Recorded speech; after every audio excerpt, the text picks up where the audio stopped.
All right, good morning, everyone. We are going to begin here right away at 9 o'clock because we have a very packed schedule today. Thank you very much for joining the Back to School virtual kickoff. My name is Sean Donahue. I am a member of our partner support team here at DPI. Just one little quick announcement before we begin with the material today. You're going to hear from a lot of people here at DPI. You're going to get a lot of material today, but we do want to let you know that we do have the slides posted for you on our DPI website. So it is going to be on the WISE training page here at the WISE training slides in video. And then if you do search for back to school kickoff, the slides are going to be they are posted out here on the website. So trying to find it.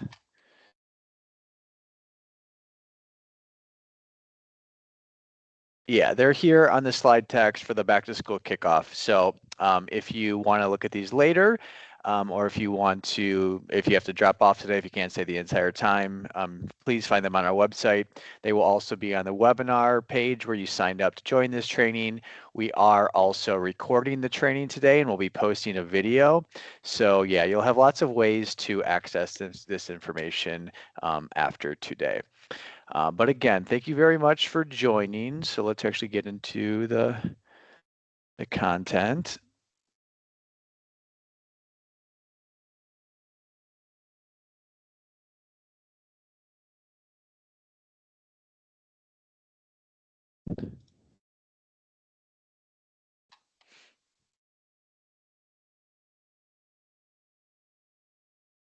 All right. So yeah, again, you're going to be hearing from lots of different people here today at DPI. It's going to be pretty fast. The content's going to be fast and furious.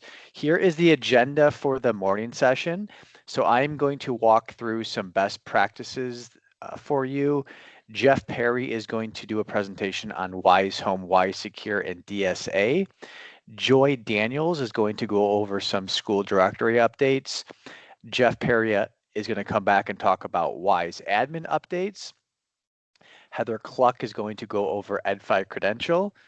And then before our first break, Jesse Dupree and Heather Cluck are going to go over WISE data updates. All right, so just some best practices for you in regards to the WISE data portal for this school year. When the school new year starts, we just want you to please confirm your contact information in WISE Data Portal. So when you log into the WISE Data Portal for the first time each school year, you will be asked to enter and confirm your contact information. So each district is required to have a primary and secondary contact entered. It's important to list the primary contact as the person that is primarily working in the portal and is responsible for data review and cleanup. So not necessarily an administrator, the person that is working in there. So yeah, just we ask that you keep your information updated in WISE Data Portal. We do make phone calls based off the information that is included in there, and also other, when you're looking to call other districts, that is generally where you're going to find that information. So yeah, just keep your contact information up to date, and when you log in for the year, just make sure everything's looking correct. So reporting expectations as collaboration. So who is responsible for reporting what data in your LEA? So just like DPI needs to know who's who in your agency, each LEA needs to know who is responsible for reporting specific data within that LEA. So if your school or district works with a virtual charter school, state school, or another non-district associated organization, just be aware of who is responsible for reporting what. Depending on the type of contract agreement or accountability of the student, this can determine the responsibility of reporting. So just as an example of this, if you, for example, would have a student who is attending the Wisconsin School for the Deaf, the School for the Deaf is responsible for reporting that student in WISE Data Portal. And you would be listed as the resident district for FAPE accountability. So yeah, you just kind of want to know if you do have examples of students that are attending another school, who is responsible for reporting that student in WISE Data Portal. And just another quick example here, if you had a student that was attending the Challenge Academy, you as the resident district are responsible for reporting the student based on the information Challenge Academy shares with you. So different scenarios have different reporting obligations. There are a number of different factors that play into this, so please be aware of your reporting responsibilities. We also we have this uncommon WISE data scenarios situations page on our web pages. That's a great resource to review if you do have questions on some situations that are potentially uncommon. Cross-agency collaboration. So it's very important to work together. So cross-district and school collaboration is important. So we ask that you please work together to fix issues that affect you and other schools and other districts. So an example of this would be overlapping enrollments and student transfers. So if you have attempted to reach another school or district several times without any response, please submit a help ticket and partner support will try to help you with that situation. So yeah, like for overlapping examples, for example, we do ask that you reach out to districts 3 times to get that resolved. And then if you did reach out 3 times, you can open up a help ticket with partner support and we can assist you with also reaching out. But if you were that district that you're hearing from another district that there's an overlapping enrollment and you should be maybe pulling this student's record back, that you do get to work as soon as possible on doing that work, so everyone's data looks as clean as possible. So yeah, just remember we are all on the same team. Just a note here on data teams. Having a data team can assist with communication and task responsibility. So both within your own agency and when your LEA needs to communicate with other LEAs or DPI. The purpose of a data team is to encourage collaboration and communication for internal processes and procedures. So each person on your data team will understand and be responsible for the accuracy of their data area, so the review and resolution process will run smoother and with more confidence than if just one person was reviewing and resolving all data without any knowledge specific to that specific area. So just as an example of that, having a CTE coordinator on your data team to review the data submitted for career education students has the ability to view the validation messages in WISE Data Portal, know the policy and guidance behind the data area, and why it may be throwing an error in the system. And then they would be able to resolve the data entered in the SIS so the validation messages can be cleared and the data pushed through accurately for reporting. So we know that many districts have implemented this practice in the last few years, and it has vastly improved their data reporting for the burden of responsibility of the data specialists. If you do have one of these data teams, we do recommend having a standing meeting. So whether that's each month, each term, and we also advise that you would increase these meetings before snapshot, just to get together and look at the data. So having a standing meeting and process in place year-round will make the review second nature, and it will alleviate the stress of a snapshot deadline on your staff.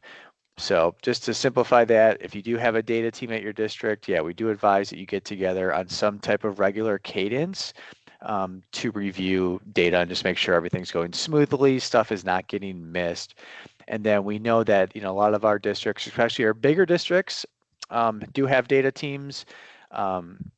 We do advise, if potentially this would be something that you could do at your district and you're not already doing it, to look into that and potentially implement that. All right, now I'm going to pass it over to Jeff Perry, who is going to go over WISE Home, WISE Secure, and District Security Administrator. Thanks, Sean. And if you don't mind running the slides, and then I'll pop out for a demo at the prescribed time here. Thank you. Good morning, everybody. My name is Jeff Perry. I'm on the DPI Partner Support Team, and I'm going to talk about some Wise Secure, Wise Home related topics for you this morning. And the first thing I'm going to begin with, you'll notice here on the slide, there is the login screen that we all use to log into our Wise applications. And in red letters there, it says that WAMs will be discontinued on September 30th. What does that mean? Well, if we go to the next slide, I have some information for you. WAMs, if you don't know, is a statewide system that provides a username and a password. All kinds of different state agencies use WAMs, Department of Revenue, Department of Transportation, so on. DPI has used it to provide you with one username and password that you can use to access all of our different applications. If you had to remember a different username and a password for every single different app that DPI has, that would be maddening. So we have that for you for ease of use. The Department of Administration, who runs the WAMs program, is discontinuing it, and they have told us that we have until September 30th to make WAMs a thing of the past. So we are doing that. We are replacing it with something called My Wisconsin ID, which is the statewide replacement for WAM. So again, different state agencies across the state will use My Wisconsin ID, Department of Transportation, Department of Revenue, so on. DPI will continue to provide you with one username and password that you can use to access all of our different applications, and that will now be My Wisconsin ID. It's going to be modern, it's going to be secure, much more secure than the old WAM system was, and have multi-factor authentication and different security features built in that make it a much better, much more modern system. We also will continue allowing you to sign in using Google. If your school or district is a Google shop, you have a Google Enterprise account, a Google account associated with your school email address, in other words, you can use that. And in fact, we actually prefer that you use that when that's available. But if you do not have Google, fear not, you can still log in using My Wisconsin ID. And on the next slide, we just have some more information. If you already have a WAMs account that's associated with your work email address, please use that same email address with your new sign-on method. The whole system is keyed by email address. So if your email address that you're going to use with My Wisconsin ID or Google is the same as the email address that you've been using all along with WAMs, there should be no issue. All of your apps should be available to you when you sign in with the new method. If the email address is different, however, if you have an old email address in WAMs and when you sign up for My Wisconsin ID or on your Google account, you have a different email address, then you'll need to re-request your DPI applications from your DSA. And we're going to talk about how that all works here in a moment. And finally, on the WAMs transition, I have a link to some documentation there. And if you'd like to look at our FAQ, our helpful tips, and all that great stuff, go to the Wise Home introduction page. On any page of the DPI website, there's a search box in the upper right. If you type Wise Home into that search, you're going to get the page. But I also have it linked there so that it's more convenient for you.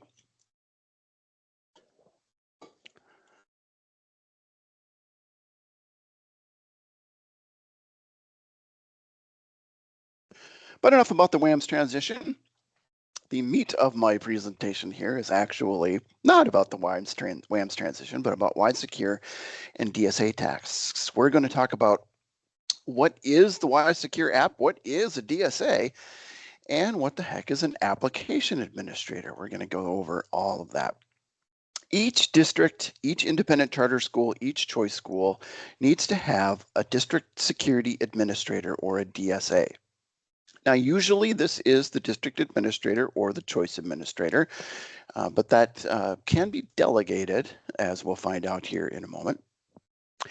Wise Secure is the software tool primarily used by DSAs, not exclusively, but primarily, for security tasks, including assigning user roles, revoking user roles for personnel who no longer need them, and running reports to audit user roles for the district and school staff who have user roles. Now, on the next slide, we did an in-person version of this training last week, and the pyramid that I had on the screen for that presentation looked like, seriously, the one that I made looked like it was done by a first grader. Heather Cluck redid it for me, and it actually looks nice now. Thank you, Heather. The Wise Secure is set up with 3 different levels of roles, and I like to think of them as a pyramid. And now we actually have a diagram of a pyramid to show you. At the top of that pyramid is the DSA, who's in charge of the entire process. In the middle, we have an application administrator, someone who the DSA can, if they want to, assign to perform some of their tasks. And then at the bottom of the pyramid is the end user, the person who logs in to actually do the work in the application. Now, as we said, there's 3 roles, and the top of the pyramid is the DSA. So as I mentioned before, each district independent charter school choice school needs to have a DSA, and usually that's the district administrator or the choice administrator. The DSA is responsible for ensuring that data privacy guidelines are met. That's very important. The DSA is also responsible for determining which personnel have user roles for all the different applications that we have. Since many of the applications contain PII or personally identifiable information, it's very important that data privacy guidelines are met and that only personnel who have an educational need to use an app have a role for that app. The DSA can handle all the requests. They may delegate that task to others or both. The system is set up to be hopefully very flexible so that each agency's needs can be accommodated depending on what your workflow is. The application administrator is not required, it's optional, but it can be assigned by the DSA if the DSA would like to delegate the task of assigning user roles and or removing user roles. That's what the application administrator role essentially does.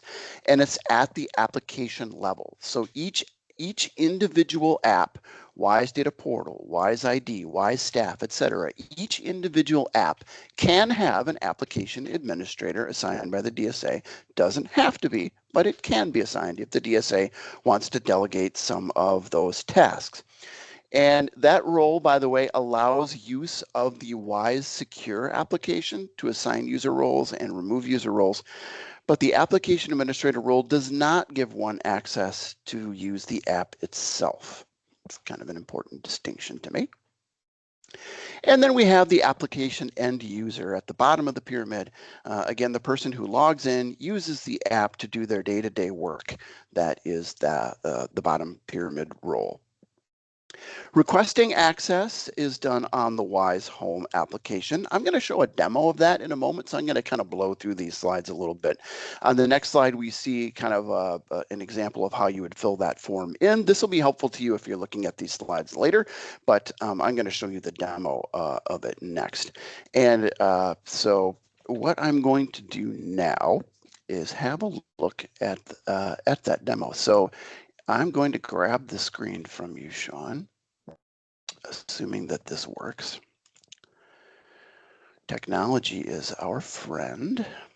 And then I'm going to, hopefully everyone can now see this login screen. This is our test environment. We call it UAT.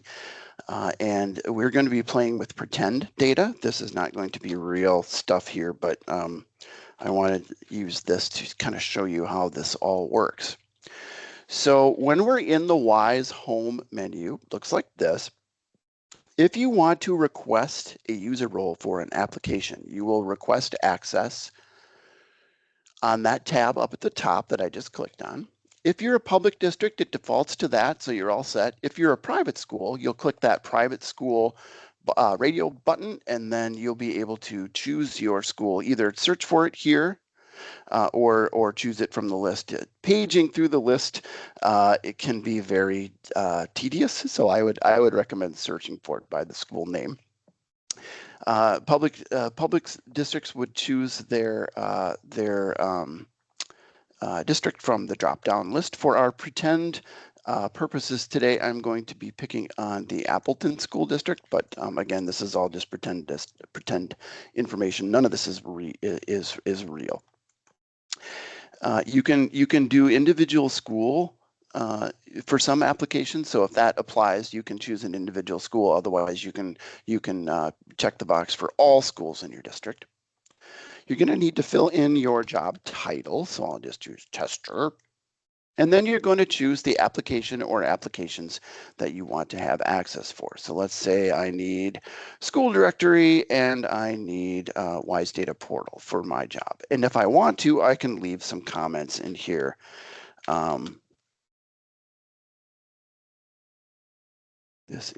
You don't have to leave a comment. Notice there's not a red asterisk by the comments field, so you don't have to leave a comment, but you can if you'd like to leave a message for the person who's going to be reviewing your request.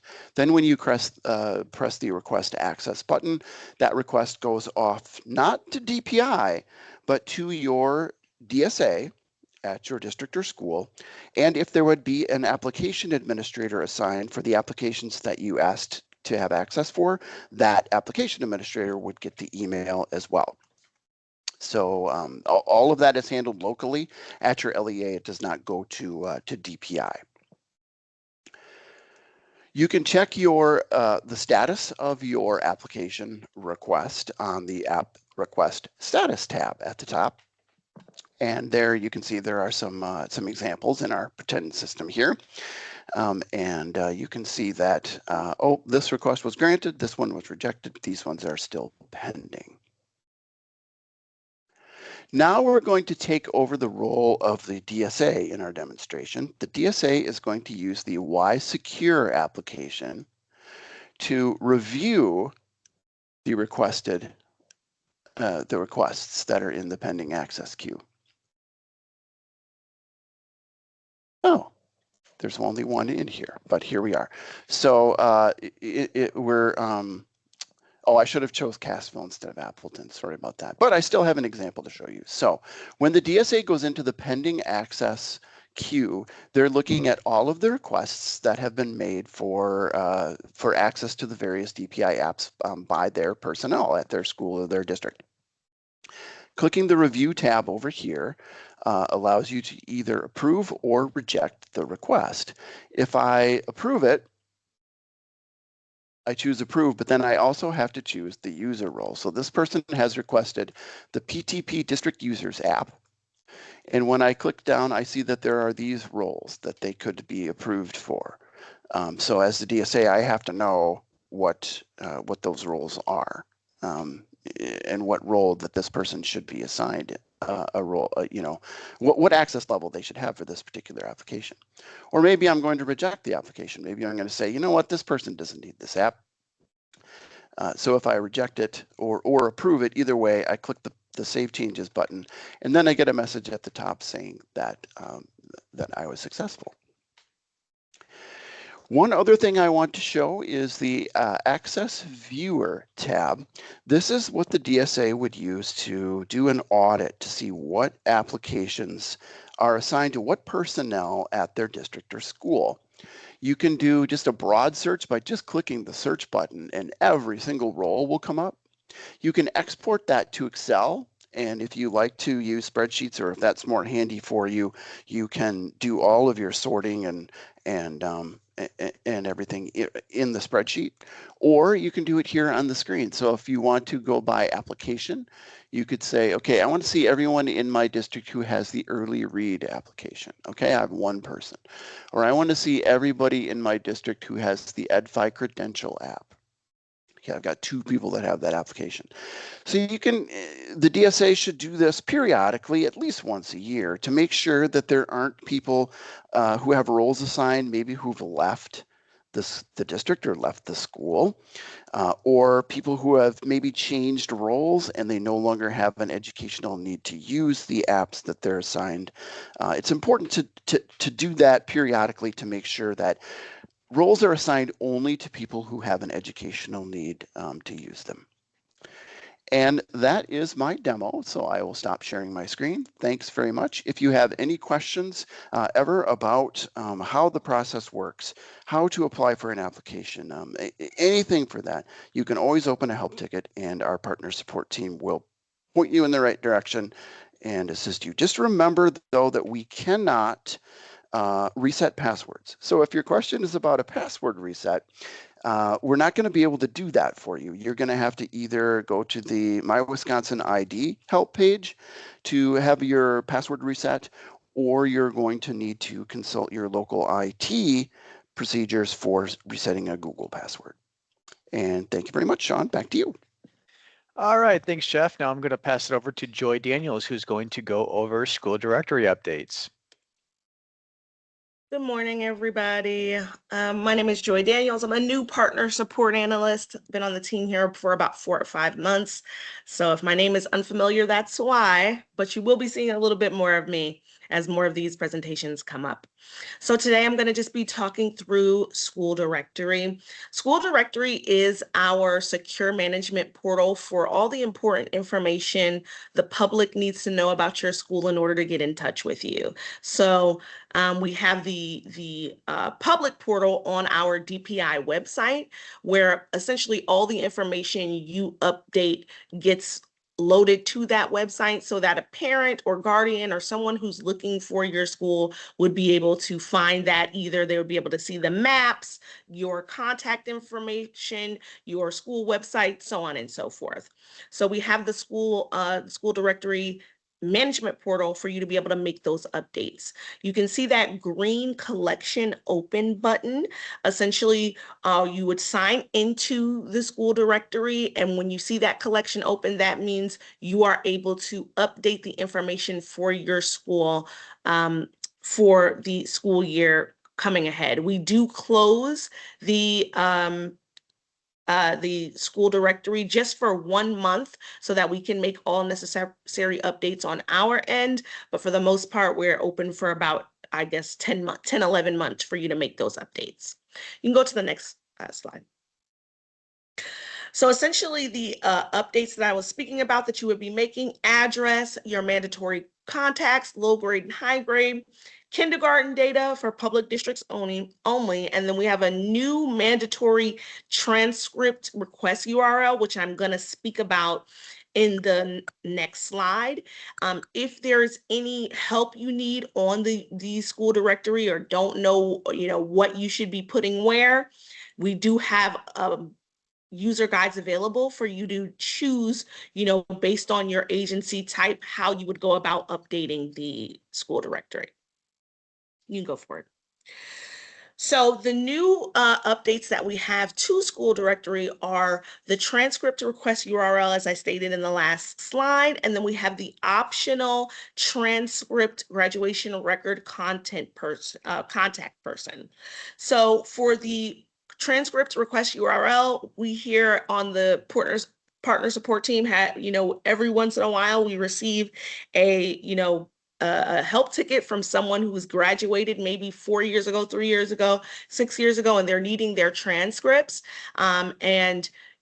We realized in the process of that happening all the time that, it'd be best for schools to essentially have, a URL out there for somebody to go ahead and request that themselves. But then on the optional side, if you have a person in your staff or in your office who is well versed in these transcript requests, who knows, just different information about it, and who can be particularly helpful to the person who is requesting, you have the option to go ahead and put that person's contact information so that, a potential customer or someone who wants to get these transcripts would be able to reach that person. So when you go into your address and contact here, as the screenshot shows, you will see that it says on this screenshot, transcript URL not provided. That's because, it hasn't been provided yet, but you go ahead and put that URL in, and then in your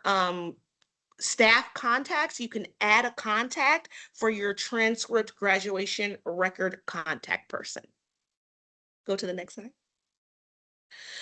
So there are a few updates that are not able to be made by LEAs in the school directory, and that includes your district or school code, your CISA, district name, or school name. If these are things that need to be updated, we ask that you go on ahead and just put in a help ticket, and we can assist you with making those changes.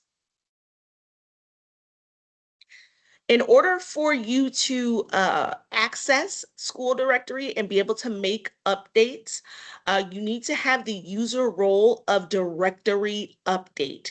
And the person responsible, as Jeff was talking about later, the person responsible to be able to give you that security access for you to be able to make those updates would be your DSA or your application administrator. Application administrator. You put the request in and they can approve that request. You can go ahead and put in a help ticket if you don't know who that person is, or you're needing help finding out, who do I go to for this? You can absolutely put in a help ticket, but it is not us who approves that request. And then last thing I do want to clarify is that there is a difference between the school directory where, you'll make those mandatory updates as we were talking about, and then a school modification form. A school modification form, the only purpose for it is to open or to close a school. So if you're not doing one of those two things, then you do not need to be putting in a school modification school modification form. And then lastly, for private schools, there's the PI 1207, which is essentially it's kind of a one-to-one with school directory. You're updating this similar information. It's a little bit more involved. And this is essentially, a requirement of Wisconsin state law that the PI 1207 has to be put in. So if you're a public school, you would not be filling out a PI 1207. And we actually do have later on, my colleague Melissa is going to be doing a presentation on PI 1207 to give some more information about filling that out. But the PI 1207 is different than, again, regular school directory for our public schools. I guess I'll pass it back to Sean. There are no questions. All right. Thank you, Joy. I'm going to hand it back over to Jeff Perry again, who's going to go over the WISE admin portal. Thank you very much. And this guy again, everyone's saying. WISE admin portal it was originally designed to give administrators a sort of high-level one-stop shop way that they could check on different WISE related information at a high level. It's been expanded over time to include some non-administrator functions as well. So we'll talk about how all that works, and I'll give you a little demo as well. Administrative users can use WISE Data Portal to do a whole bunch of tasks that are listed on the screen there. I won't go through all of them one by one, but because we'll look at them in the demo, but there is a lot going on in the WISE Admin Portal app, and it hopefully is that one-stop shop that I mentioned to take care of a lot of different tasks that are related to the WISE snapshots and the different ways that data are submitted, the different kinds of data that can be opted into, and things like that. On the WISE home menu, you look for the little owl, and that is where you will find WISE Admin Portal. Again, as we've been saying, you do need to have the user role for WISE Admin Portal assigned to you, to your email address, before you're able to use the app. Logging in, the landing page looks like this, and I'm going to skip through that pretty quickly because we're going to see that in the demo, but there is a series of tiles that you can click on to access the different parts of the app, and as well as a menu at the top. And I'm not going to talk too much about district library plan because we have a great presentation coming up later on this afternoon that's going to go into the district library plan in great detail. But I will tell you that the district library plan is submitted using the WISE admin portal application. It's been something that public districts have had to submit since the 1970s.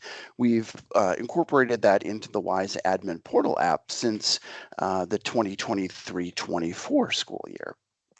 Now I'm going to grab the screen from Sean and I'm going to give you a demo of WISE admin portal.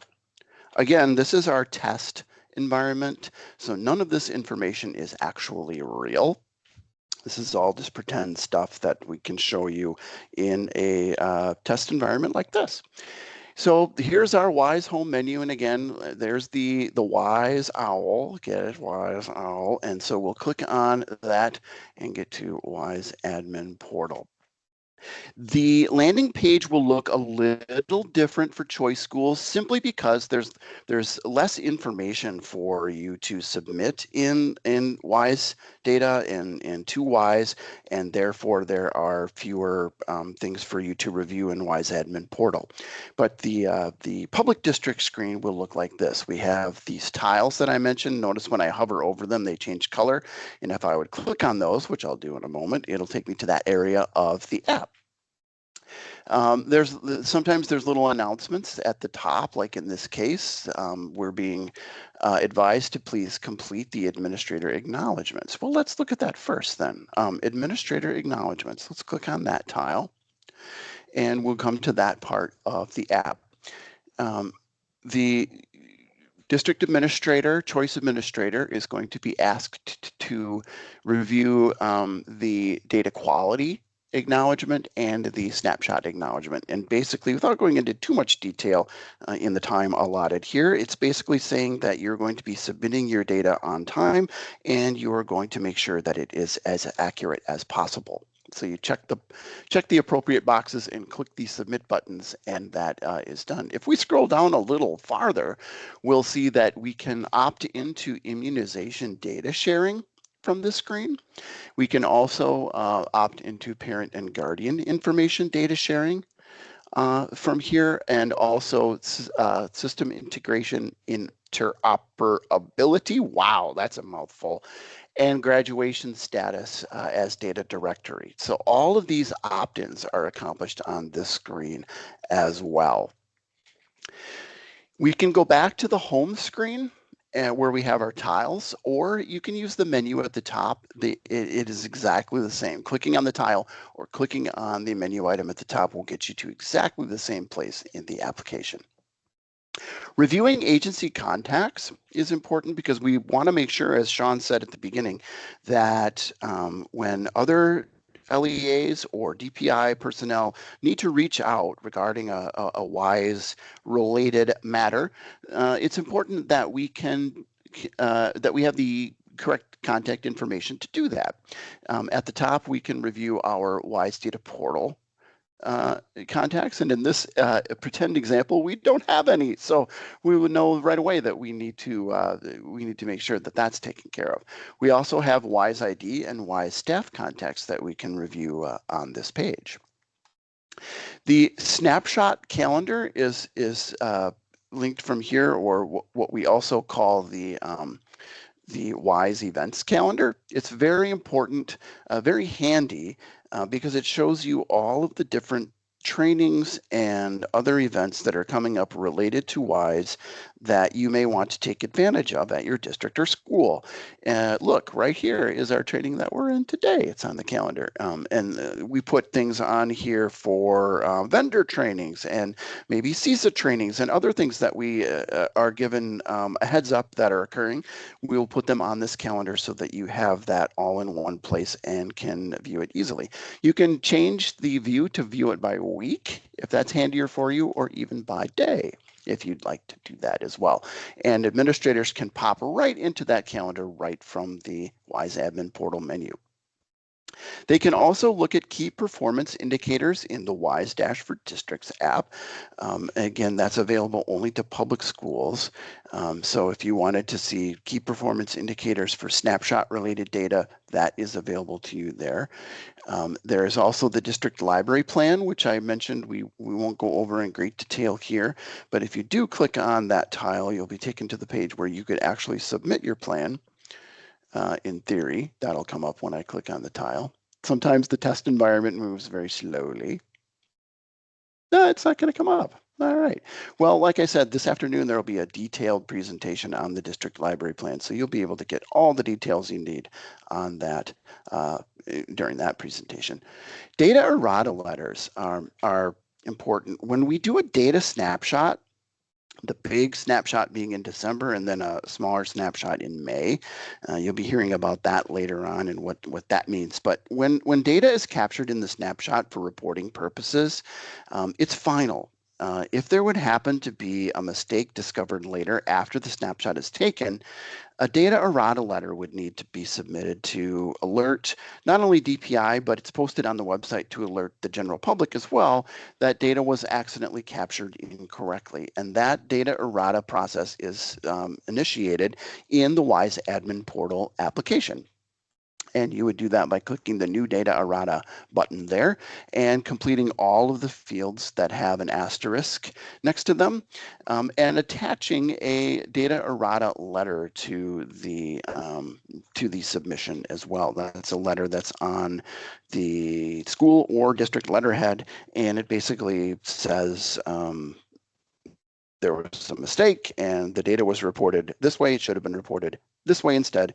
And there are templates available for you to follow and everything that you would need to submit a data errata letter we have available for you. But the bottom line is that we don't want to have to submit data errata letters. So we try very hard to get all the data correct at snapshot time so that we don't need to go through the data errata process. Another note, data errata letters never contain any PII, never contain any personally identifiable information because they are posted on the DPI website. Final thing I'll talk about here is local data sharing agreements. Sometimes districts have a local assessment that they give to their students, and they would like to have that information available to them in WISE Dash for Districts side by side with the other assessment information like forward and so on. So that is available for most of the local assessments. In our example here, we have MAP, and you'd be able to opt in to have that data available to you in the WISE Dash for Districts app. A note that the STAR assessment is done outside of WISE admin, so there's special instructions for that. But those local data dashboards in WISE Dash for Districts are very handy, and if you'd like to take advantage of that, you can, your administrator can opt into that from this application. That is a very quick down and dirty demo of WISE Admin Portal. If you are using the app and you have any questions or concerns that come up while you're doing so, please open a help ticket and our partner support team will be happy to go over that with you. Thank you very much. And I believe I even made it in on my allotted time. So I'll turn it back to you, Sean. Thank you. Yeah, great. Thank you, Jeff. All right, now I'm going to pass it over to Heather Cluck, who's going to go over EdFi credential updates. And then after that, Heather is going to go over WISE data updates with Jesse Dupree. So let me get the slides back up here.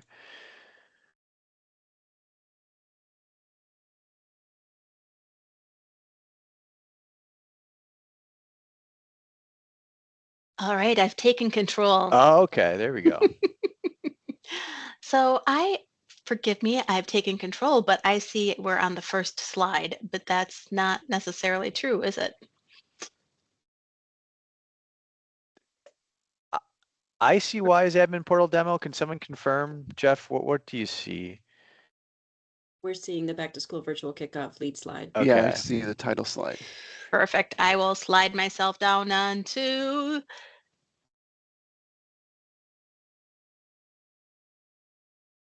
EdFi credential annual tasks. So hopefully that's what you're seeing now. Yep, looks good. Wonderful. Thanks so much. So, I am Heather Klook. I'm Vendor Relationship Manager. I work in the WISE Data Collections team and make sure that your EdTech vendors are able to submit data to us and that the right collections are being addressed. So for you, though, the EdFi credential application may or may not be relevant to you. There are only 1 to 2 people typically in your organization with access to this. And these are the people with the key to the kingdom, basically saying that your EdTech vendors can access data in the API, submit it, and retrieve it. So this application again is limited just to a few people, and every year, starting as of last year, we need to go through that process of updating our credentials and making sure that the URLs are set so that data can flow as expected. That information is found here in the EdFi credential application, and I will show you how that is done by using a demo account similar to what Jeff had done earlier. So let me share another screen.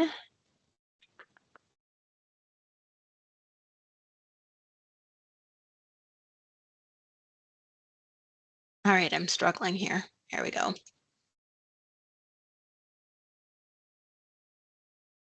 So hopefully now you're seeing the EdFi credential application. You can see that I'm logged in as a test account with Chilton School District, and I'm on the vendor subscription section. Now, again, we are in the UAT space, so you'll see an extra school year that you won't see in your space at this point.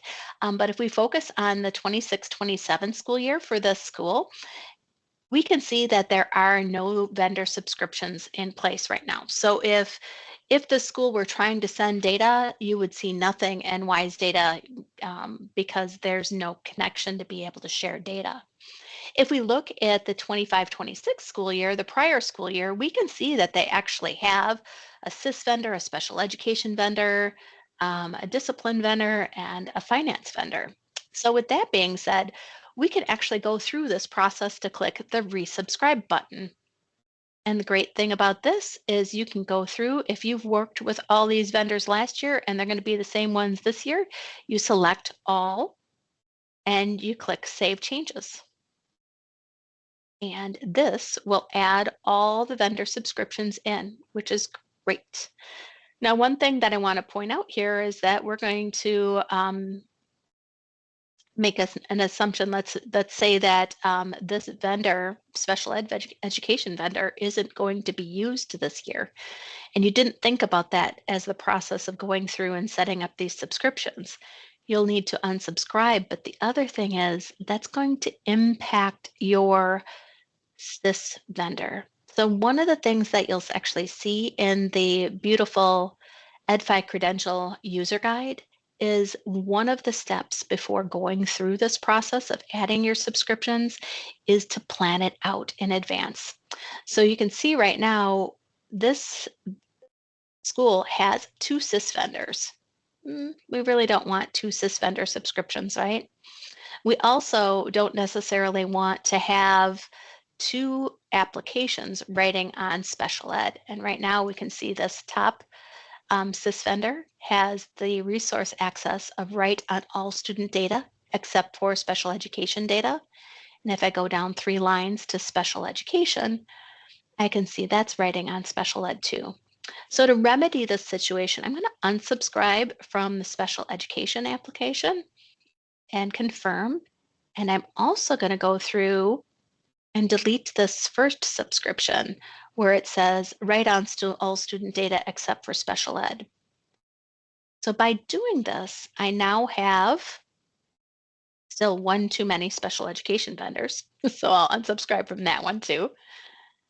And now we have just a SIS vendor with writing on all student education data. That means that they're writing on the special ed namespace as well as discipline. All your student data is coming from this public SIS vendor. And then financials also. And by doing this, now I have just 1 vendor in the special education space and one in the discipline based space. And before you saw multiples in this table above. So what you see below is pretty much the same thing as above. It's just that it's broken out in a different way. The other thing that you're going to find here is the EdFi URLs for the year. Now, depending on your vendors, they may or may not populate the URLs for you. The other thing is sometimes the vendors truncate these URLs and they use something a little bit different. The guidance for that should be available in your SysVendor product, your EdTech vendor product. Also, we've asked that vendors put this in the vendor resources space in the WISE Data portal. So if you're out there, you should be able to see that also. Those URLs do change annually. You can actually see that in the base URL, close to the end of it, you'll see 2027. And if we look at the one below it for the 25-26 school year, you can see that it has 2026 in that URL. So it's important to make sure that you have the right URLs as well as the right credentials. One other thing that I'm going to point out is that there are times that we've seen schools go back to a prior year and reset their credentials. Something that I want you to be aware of is that when you reset your credentials, it breaks that connection between your EdTech vendor and DPI that may already be in place. If you're running into problems and you know that you're having connection issues, it's definitely worthwhile to hit that reset button. But if you aren't having any connection issues, I would strongly advise against hitting that reset button. Again, that breaks that connection that exists between your EdTech vendors and the WISE Data API. I think that's pretty much all of it on this space. The only one other thing I want to do is put a quick plug in here for this EdFi API resources. For those of you that are really tech savvy and into the data, or you have an IT team that is, this space may be very important to them. So something to keep in mind, it shows all of the descriptors and all the endpoints that we use. Not going to go into that too much because I don't want to overload anybody, but let's go back. I will stop sharing this screen because I think I've hit everything that we need to on the EdFi credentials namespace. We did get a number of questions about it. I don't know if you wanted to. I'll go back to share. To address some of those now. Sounds good. Jesse, you want to rattle off those questions? Sure. So the first one we get is, how do we know if we need to do Key Secret for finance? We have it listed in our subscriptions. Well, it depends on how you are set up to send information. So that is something that you would be able to work through with the SFS team. If you already have a finance vendor in place, then I would renew that subscription, but you can also check with your vendor too to see how that data is being submitted to the DPI. Thank you, Heather. Next question. Do you have to resubscribe to all vendors at the same time? For example, if one person has access to the SIS and someone else for finance, should the person going in to resubscribe for the SIS vendor make sure to do it for the finance vendor too? That's a really good question. So one thing I want to advise against, if somebody in the finance area, for example, goes in and updates their subscription individually, then it takes away the opportunity to subscribe to all. So if you are a school that has a good number of vendors, let's say you are working with a student information system, a special education system, a discipline vendor, and a finance vendor, it might be worthwhile for you to work and coordinate with your business unit to make a decision on how you're going to go through that process. Ideally, it would be great to set up all those subscriptions at the same time, but it's not necessary.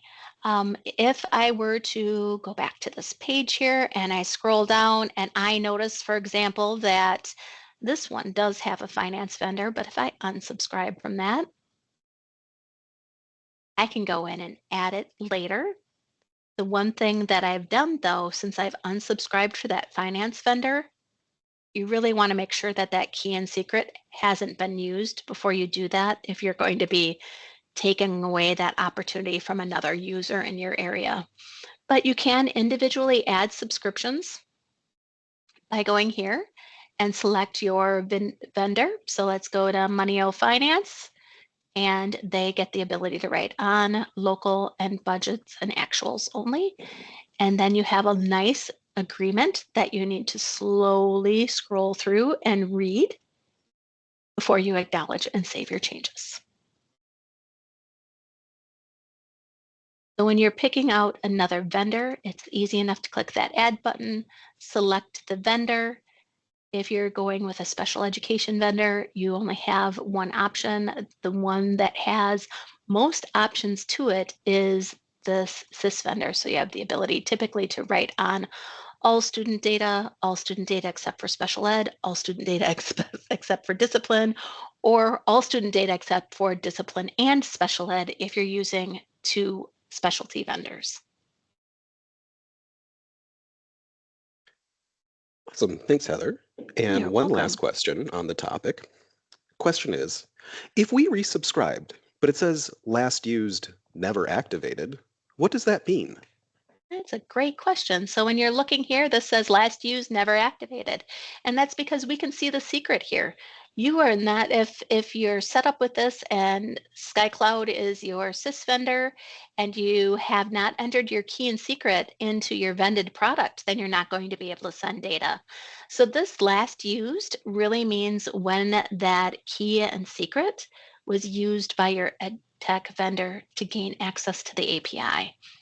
So this never activated means it's never been used. And you can see that once the secret has been used, that is hashed and is not visible. So if you need it for future reference, you might want to make note of it somewhere.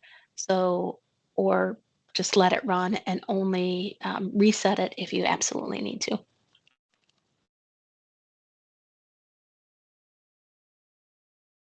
I think that was it. Thank you, Heather. No problem. Thank you, Jesse.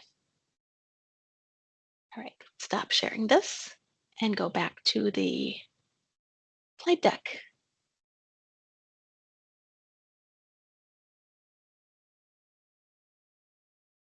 All right, Sean, hate to say this. I need your help with the slide deck.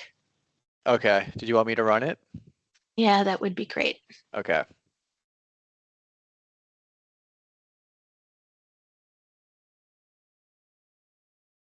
And I am not seeing it. Okay, it's coming up. One sec. There we go. Like let me- slide 45, somewhere in there. 45. Okay. I think we're on 40. 40. Yep. Is it here? Right here? Wise data, what's new? 26, 27? Yep. All So you're right. right. Okay, so what's new for the school year, the 26-27 school year? We've done a couple things. One is going through the alignment of the EdFi data standard and adopting more standard descriptors. And what this means to you is hopefully not much. Our hope is that the vendors going through the process and pulling these descriptors from the appropriate spaces shows up in your UI as you would expect to. But technically, behind the scenes, what has happened is that some of those descriptor values, for example, like grade level descriptor, first grade historically has been a 0-1, for example, and it lived in a DPI bucket, and now it's living and being picked from an EdFi bucket, and it has a code value that is words and says first grade. Ultimately, this should not have any impact on you. The vendors have gone through and made those updates. We've also expanded the EdFi resources collected to be larger. So what that means is historically, vendors have only been set up to send just information that's required for state and federal reporting and other services. Now we have the ability to collect a little bit more information, and that would live in the API and not in the data warehouse. What that means for you is that if you're using a product like Wise-Local, now known as WinSights, they would be able to pull information that's appropriate and relevant to you above and beyond what's used for state and federal reporting. And that's another more technical thing. We added an optional collection of staff contract and assignment data. So again, that's optional. That's a collection that is available, but again, not necessarily required. We also went through, and you'll hear more about this later today if you haven't heard about it at the WISE Data Conference or in other meetings that the Career Tech Education area has held. They have moved from a 16 cluster education model, career education model, down to a 14. And that has made life hopefully a lot easier for you. And I'll let Jessie Sloan share more of that with you later today. Historically, you have been able to select from different categories of work-based learning. Those that are classified as state co-op education skill standards have been removed. Most hadn't been using them, and we took those out, so they are not available to you for selecting from anymore. We also updated the pupil count FTE requirement for 4K. As most of you are probably aware, with the 25-27 biannual budget, there was a change that 4K students would no longer be counted as 0.5. They would all be counted at 0.6, whether or not they had the 437 hours or 437 hours plus additional, regardless of what path those students are taking, their FTE count is 0.6. And the last one, we added an option to collect and report student graduation status. This is actually something that you probably saw as Jeff was going through the WISE admin portal. One of the options is to participate in graduation status.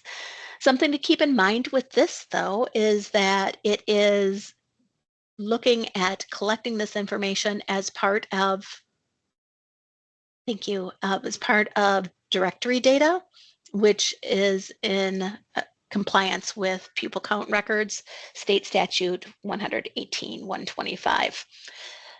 So this we'll talk about in a little bit more detail in just a moment. If we want to move to the next slide. Thank you. So in WISE admin, as I mentioned, you have the ability to say yes or no as a district, whether or not you want to participate in the graduation status as directory data. So if you haven't already gone through that screen, you'll see it. If you have already gone through and made your selections, you may have been confused as to what exactly it was because it's new, but hopefully the information there was clear enough that you were able to make a selection that worked for you. So one thing that's kind of throwing people off when we get to the student data is the student selection as the opt-in and versus opt-out option. But for the WISE admin selection, you have the ability to opt in, and you're saying there that graduation status is part of your directory data, and how you manage that from there on out and collecting that data from their parents and students is up to you. I'm sure that some of you probably use a parent form. Some of you probably also just send out a notice overall and say these things are included in directory data. If you have any issues with it, let us know and make adaptations that way. You also have the option just to say, nope, your district's not going to include graduation status in your list of directory data. So this is handling it specifically at a district level. To get to the student and parent data, we need to go to WISE data. Now this collection overall is actually available to both choice and public schools. So regardless of what kind of school you are, this is a question that you'll see in WISE admin. If we can move forward to the WISE data screen. So this is part of an ongoing project. So there's a larger effort. We are not there yet. So part of it is obviously collecting data that we can share, but the intent is in the future being able to allow employers and post-secondary institutions to be able to say, I've got this information on the student. They said that they want to attend our school or they want a job here and that they graduated from XYZ high school. That user would be able to go into the system that does not yet exist and put in those pieces of PII and be able to get a confirmation that the student graduated and what location they graduated from, as well as a link to where to get transcripts. So that is actually something that you may see as a new piece of information that's collected in the school directory application. So in WISE Data Portal, we also have the new graduation status opt-out. And I know this is creating some confusion for people because typically we do an opt-in field, but this one is a little bit different. So the values of what you see in the WISE admin application and the WISE data application don't necessarily display in the same way. In WISE data, we are looking at the student's decision to agree or disagree with the LEA. So basically, the selection that we ultimately would like to see is that the student doesn't opt out. So basically, we want that data to come through to us. So for a student, we want the ability to know whether or not they want to share their data or not. There also is an option for a blank or a null value, and if nothing is provided to us, the question was never asked of the students, that value on the student side comes through as null, and it would pick up what exists from the district level. Jesse, you have a beautiful way with words when it comes in with the opt-in and opt-out option of this, or the opt-out values, I should say. Would you be willing to give your spiel? Well, I am a wordsmith, so I can give it a try. Yeah, no, it's a confusing topic, and I'm thankful to have the opportunity to kind of discuss it more. It's unfortunately one of those things that the more words we throw at it, the more confusing it becomes. But I like to back up and kind of try to talk about what do we mean by graduation status? And I think Heather did an excellent job of describing what's the purpose of collecting this data. What does graduation status selections mean? And it's a means to an end of what Heather just talked about of like, we would like to be able to provide this service in the future to, post-secondary education institutions to verify that, somebody said, I graduated from this high school. Oh, okay, to verify that, I would like to use this public lookup of information to be able to verify that that student did in fact graduate high school. Again, this does not exist yet. We're just laying the foundation for it. But before we can get to that point where somebody could look this up, there's matters of privacy here, and DPI stance is that this information specifically isn't private information. This is directory data, much like there are other things that are directory data that DPI believes in.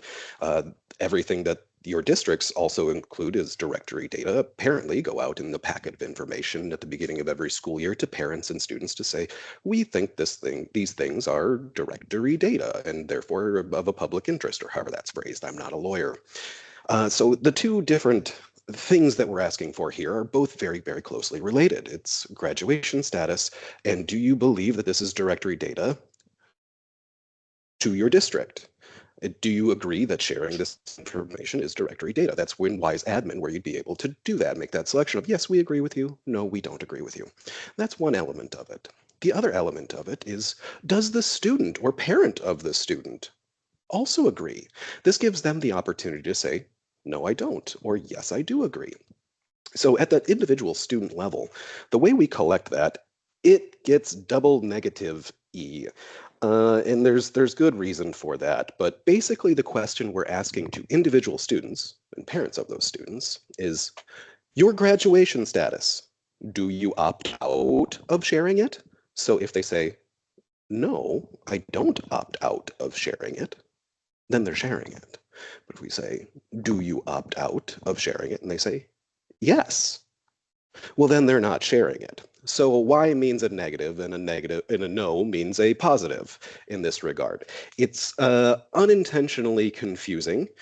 We've gone rounds and rounds of how to best phrase it, and this is how we've ended up as being the most clear, if you can believe that or not. A third option, as Heather mentioned, is probably going to be the most likely one that happens, which is no response. This question will be asked of the individual students and parents, and most likely, I assume, we're not going to get any response, in which case there will be a null value for those individual students. They say they haven't answered one way or the other. In that scenario, what we're anticipating then is that we'd go back to the higher level of what did the district that that student attend say about the question? Did the district also say, no, we don't agree? Well, then those students aren't going to be searchable.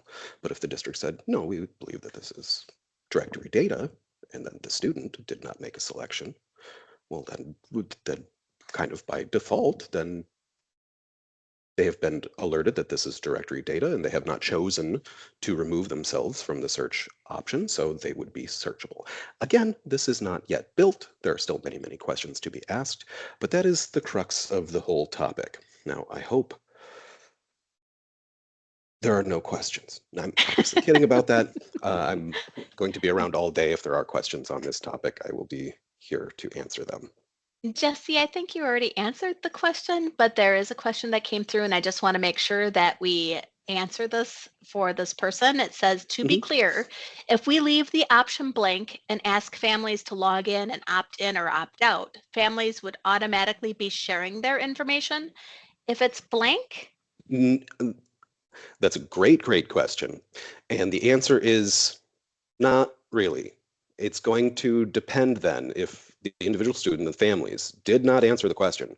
It's going to depend on what the district chose.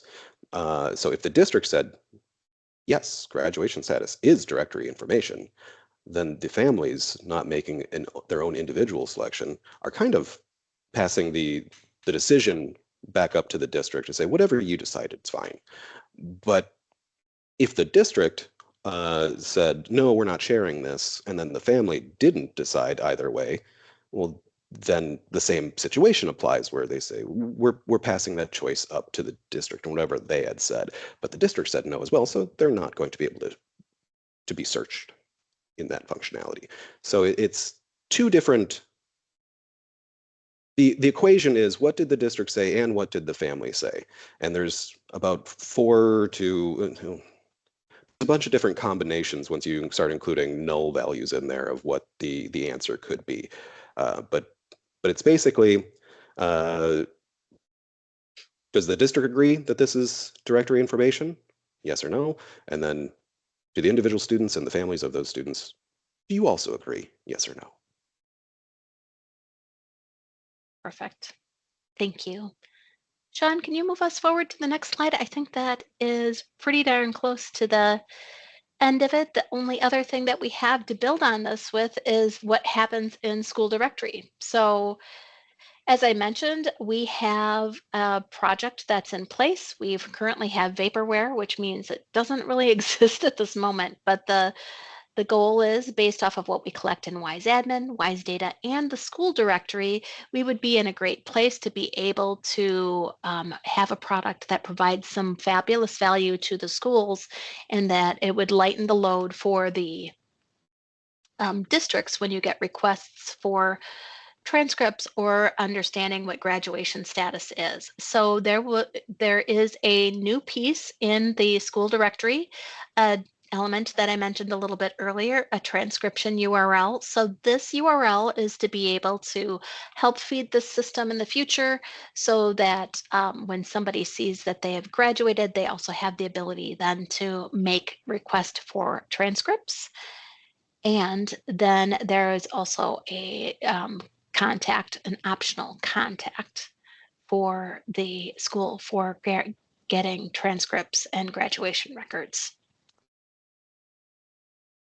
And I think that covers that at the moment. Anything else anybody wants to add to that?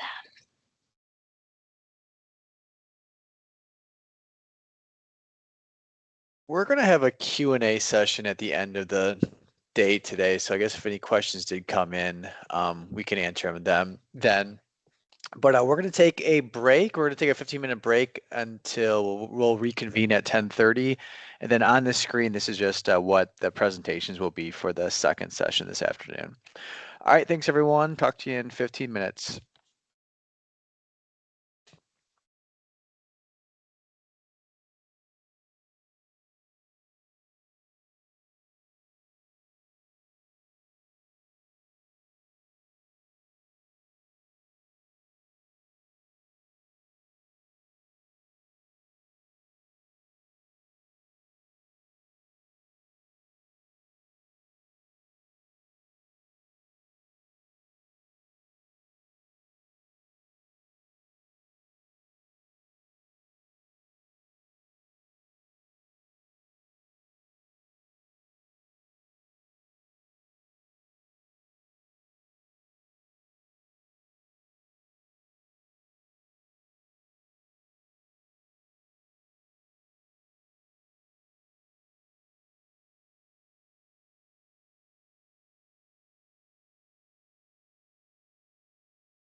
All right, welcome back, everyone.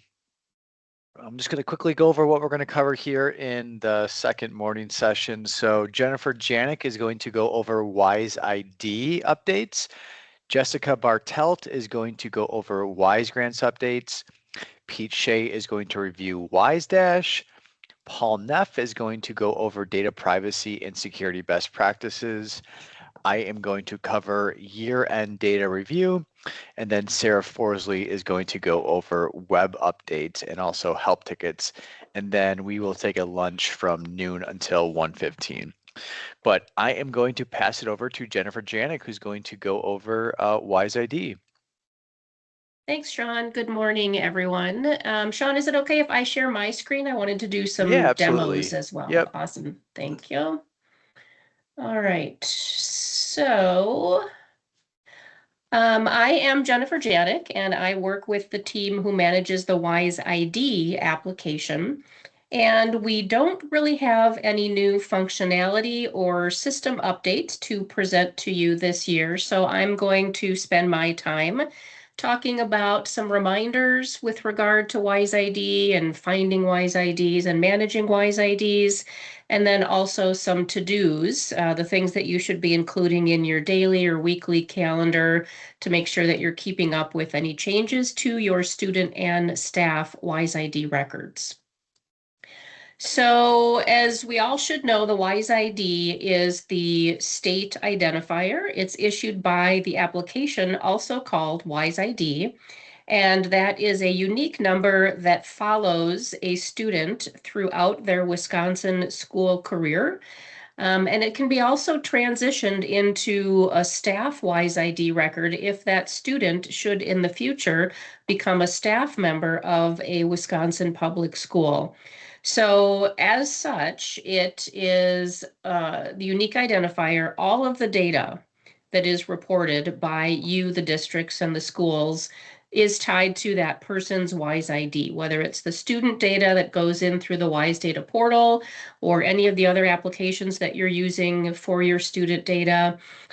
For staff, we collect the assignment and contract information.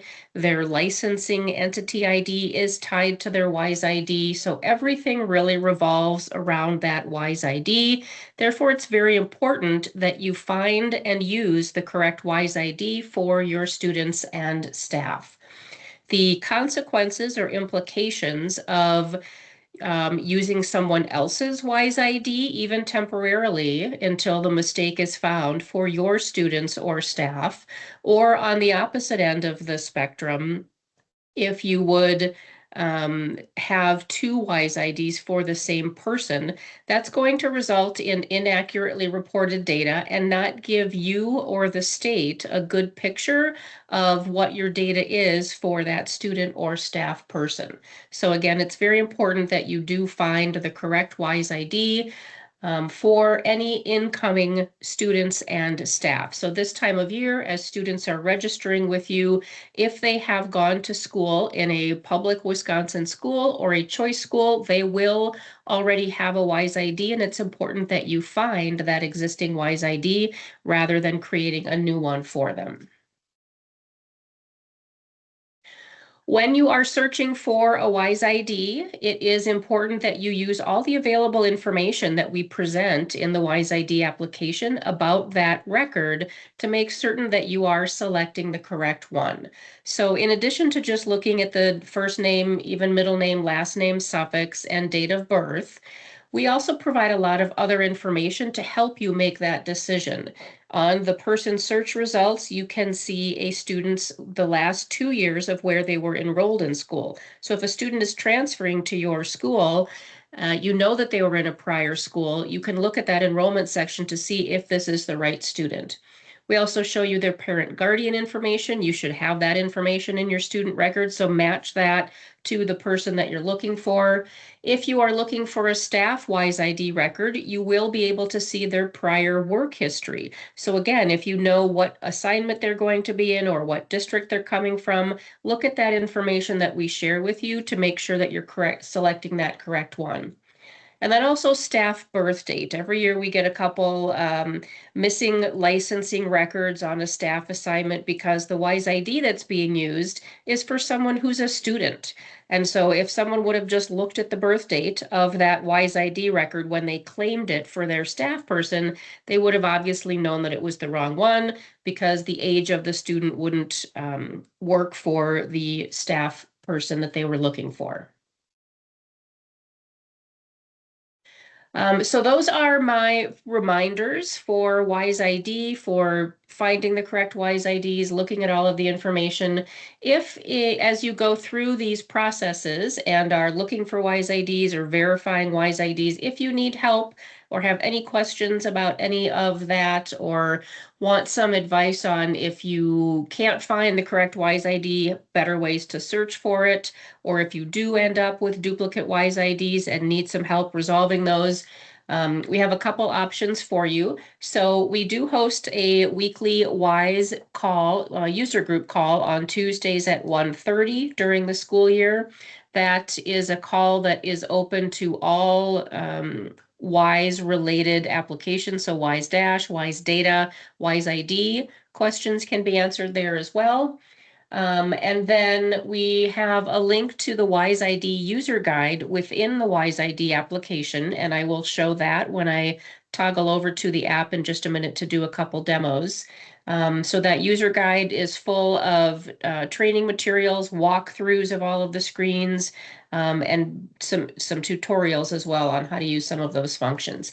And then if at the end of the day you've gone through all of that and you still need help with something, you're always welcome to submit a help ticket. And our partner support team or myself can help work through any issues that you might be experiencing with WISE IDs. So I'm first going to toggle over to our WISE ID application. And I just wanted to show a couple examples of that matching of the searching that I talked about. But first I'll show you, here's our need help menu in WISE ID. And right there is a link to the user guide that's on the DPI website. You also could submit or go to the page where you can submit a help ticket right from the WISE ID application here as well. So let's look at the person search results and all of that extra information that's available to help you make your decision when you're selecting a WISE ID. So your initial search results is this list, and you're seeing the basic information, first name, last name, birth date. But if you click this caret over to the left, you'll see all of those other sections that I talked about that might be helpful for you to make your decision. So here you're going to see the parent's name. If they have birth location information, that will show here, their prior 2 years of school enrollments, and any other possible names that they may have gone by. So again, use this information when you're making your decision on which of the WISE IDs presented here you're going to select for the new student or staff person who's coming into your district.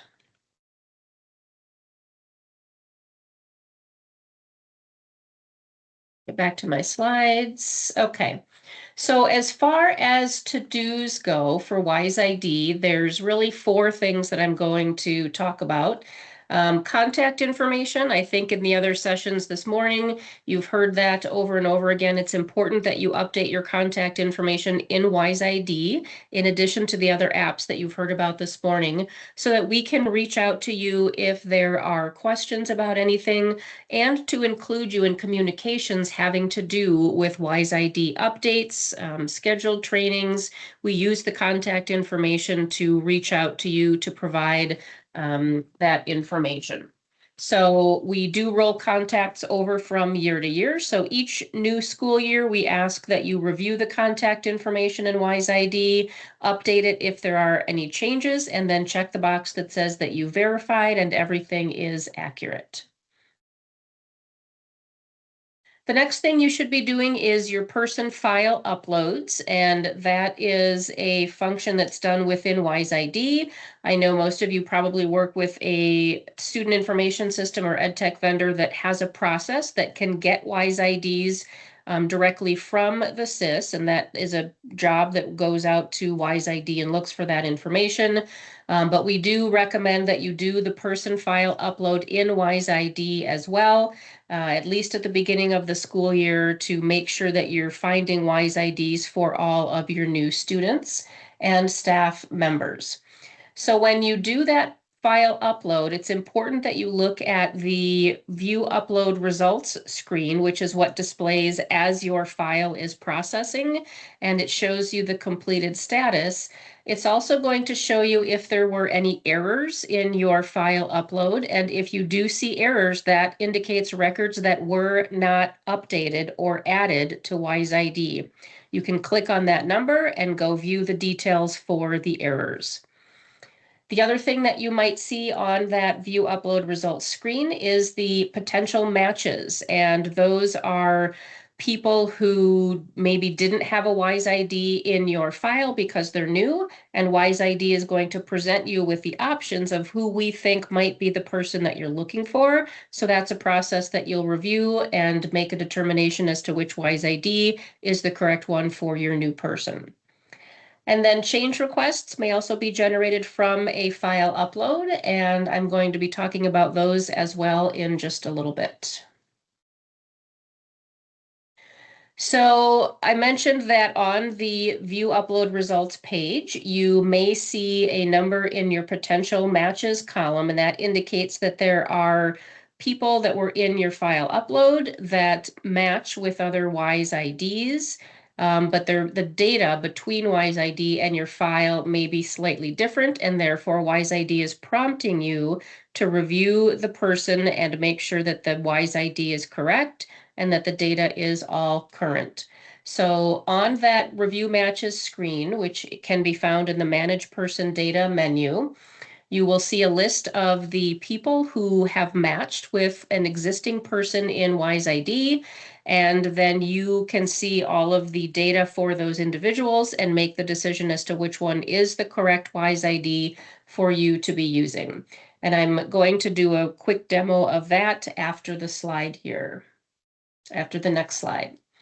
So the last to-do that I have for you for WISE IDs is to manage your change requests. So when data is different between WISE Data Portal and WISE ID, that may generate a change request. If you don't review and approve those change requests, the data never gets updated in WISE ID. So we changed this at the beginning of last school year so that the districts or schools who submit the change requests are also now the ones responsible for reviewing and approving those change requests. So if you don't complete that process, your data on the WISE ID, your changes never get updated. And so I am going to switch over now back to WISE ID and just want to show you a couple of those things that I was talking about. So this is your view upload results screen that you see as your file upload is processing. If you see a number in the errors column, these are the records that did not get uploaded because there were level 1 errors that need to be resolved. So if you click on that number, you'll go to the screen where you can see the details. Then you'll make the corrections in your file, re-upload it, and those errors, if they're corrected, will be cleared. Here's the column for potential matches, indicating that there is a record that we found that is likely or might be the one that you're looking for.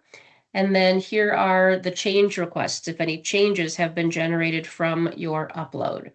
So let's do a little shortcut to go over to that review matches screen.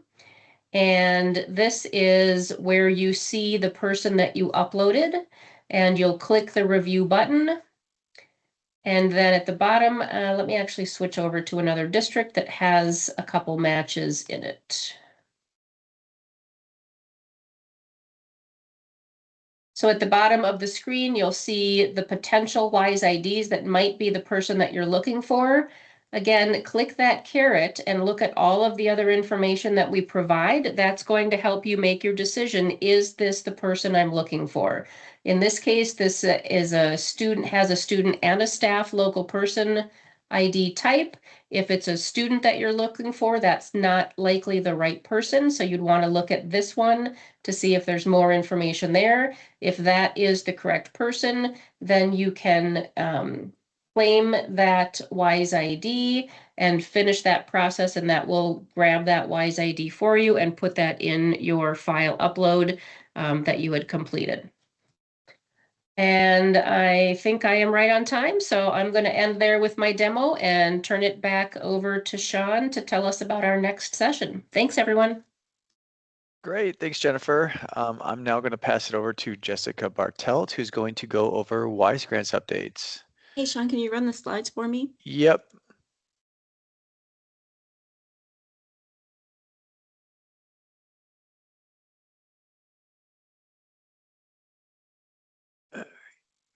One sec here.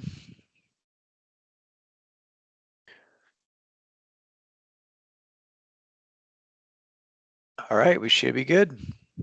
Perfect, thank you. This is just a little visual to remind you that WISE Grants is part of the WISE family suite of applications that share security protocols through WISE Home and WISE Secure. Again, WISE Home serves as your user hub where you can request access to WISE applications managed under the WISE Home roof. Pictured here are just a few of the dozens of WISE applications that share the security, including WISE Grants. You can also access the applications you've already been granted roles for through WISE Home. But role assignments are managed locally by the District Security Administrator, or DSA, in WISE Secure. Your DSAs are the gatekeepers, which is depicted by this door with a lock. DSAs must also offboard users when they no longer need access to applications or they leave your agency. WISE Grants administrators should double check staff assignments or staff assigned roles through their admin menu in WISE Grants and alert their DSA if staff need to be removed. I get help tickets every year wondering why a former staff member is still receiving emails from WISE Grants, and it's usually because the role was never removed by the DSA. Okay, next slide. These slides might refer to LEAs, but really we have all sorts of agencies using WISE Grants, like charter schools, public libraries, nonprofit organizations, and other state agencies, etc. And there are a few agency types like libraries that use a different protocol because they only need access to WISE Grants and no other WISE application, so they don't have a DSA. But in general, most agency users will follow the same protocol of requesting access in WISE Home. We do have users like CISA staff who function as third-party grant administrators for many LEAs, and a role must be assigned for them by each district to access each agency's application. Please note that WISE Grants roles are not assigned at the individual school level like some other WISE family applications. Access is granted at the district or governance board level only. Once you submit your access request, your DSA is notified and determines the best role to assign for you based on the information that you provided on this form. Next slide, please. There are two roles a DSA can assign for you. Also, something unique to WISE Grants compared to other WISE family applications is that customized privileges must also be managed in WISE Grants after roles are assigned in WISE Secure. The WISE Grants administrator role is a district super user, so every time a WISE Grants administrator logs in, the system checks for new grants or features and automatically sets edit access for them. Authorizations is the only privilege that isn't automatically activated for WISE Grants administrators. We want that privilege to only be activated for people who have the authority to digitally sign off on assurances, claims, and other important actions. So we didn't automate that for the WISE Grants administrator. This privilege can be activated for either of these roles, but must be activated by a WISE Grants administrator in WISE Grants who manages access rights for users. Then in contrast, we have the WISE Grants user role that starts out as a completely blank slate with no access to anything. So after the WISE Grants user role is assigned in WISE Secure, a WISE Grants administrator must log into WISE Grants to activate whatever access you need. So if you log in to WISE Grants and you see an error message that says unable to execute the requested action due to missing access rights, it means that no rights have been added for you yet. Reach out to your WISE Grants administrator to adjust your privileges in WISE Grants, and you can click the hyperlink in the error message to find out who your WISE Grants administrators are to bug about that. Next slide. You can do a few tasks to manage your profile here on under the home tab of the blue menu bar, you'll follow it down to your username. It won't say lacrosse test, it'll say your actual name, and then the menu under that. You can manage your notification settings, so the email alerts that you are subscribed to from the system, you can manage here on the notifications management link. You can also view your access rights. So if you have concerns about not being able to see something on the menu list, or the save buttons are disabled on a particular screen, you can check your access rights here and then nudge your Wise Grants administrator if you need something to be adjusted. If you need to update your name or email address, you're going to follow that link, and then you're going to select which login method you're using to bring you to the appropriate screen to manage that profile information. If you need to update your phone number that's displayed in the system, this menu link will bring you into Wise Home and your My Profile, which is where we pull the phone numbers from. Next slide, please. Before you start working on or able to submit some grant applications, there may be other elements that you need to complete first that I'm going to call prerequisites. In a new fiscal year, the first step is to make sure that your agency's authorizer digitally signs off on the ACT level assurances by July 1st. Everyone's completed that so far already for 26-27. But if your assurances were signed after July 1st, you would not be able to start charging costs to the grants under that specific act until the date that they are signed. So for example, if you didn't sign until, or they weren't signed until October 1st, you'd not be able to start charging any cost to the applicable grants for the first quarter of the school year. This is why we make a really big push to get them all signed by July 1st. The next step on the elementary and secondary education side of the application is to get your ESEA private school affirmation forms uploaded. This is for school districts that have private schools located within their district boundaries. These forms must be uploaded and reviewed before accessing the ESEA centralized enrollment screen and the dependent grant applications for titles 1A, 2A, 3A, and 4A. Then you can move on to the ESEA centralized enrollment screen once those forms are accepted. When you first access that screen, your first task is going to verify school configurations. We're going to show you a list of all your school information that we're pulling into Wise Grants from the school directory.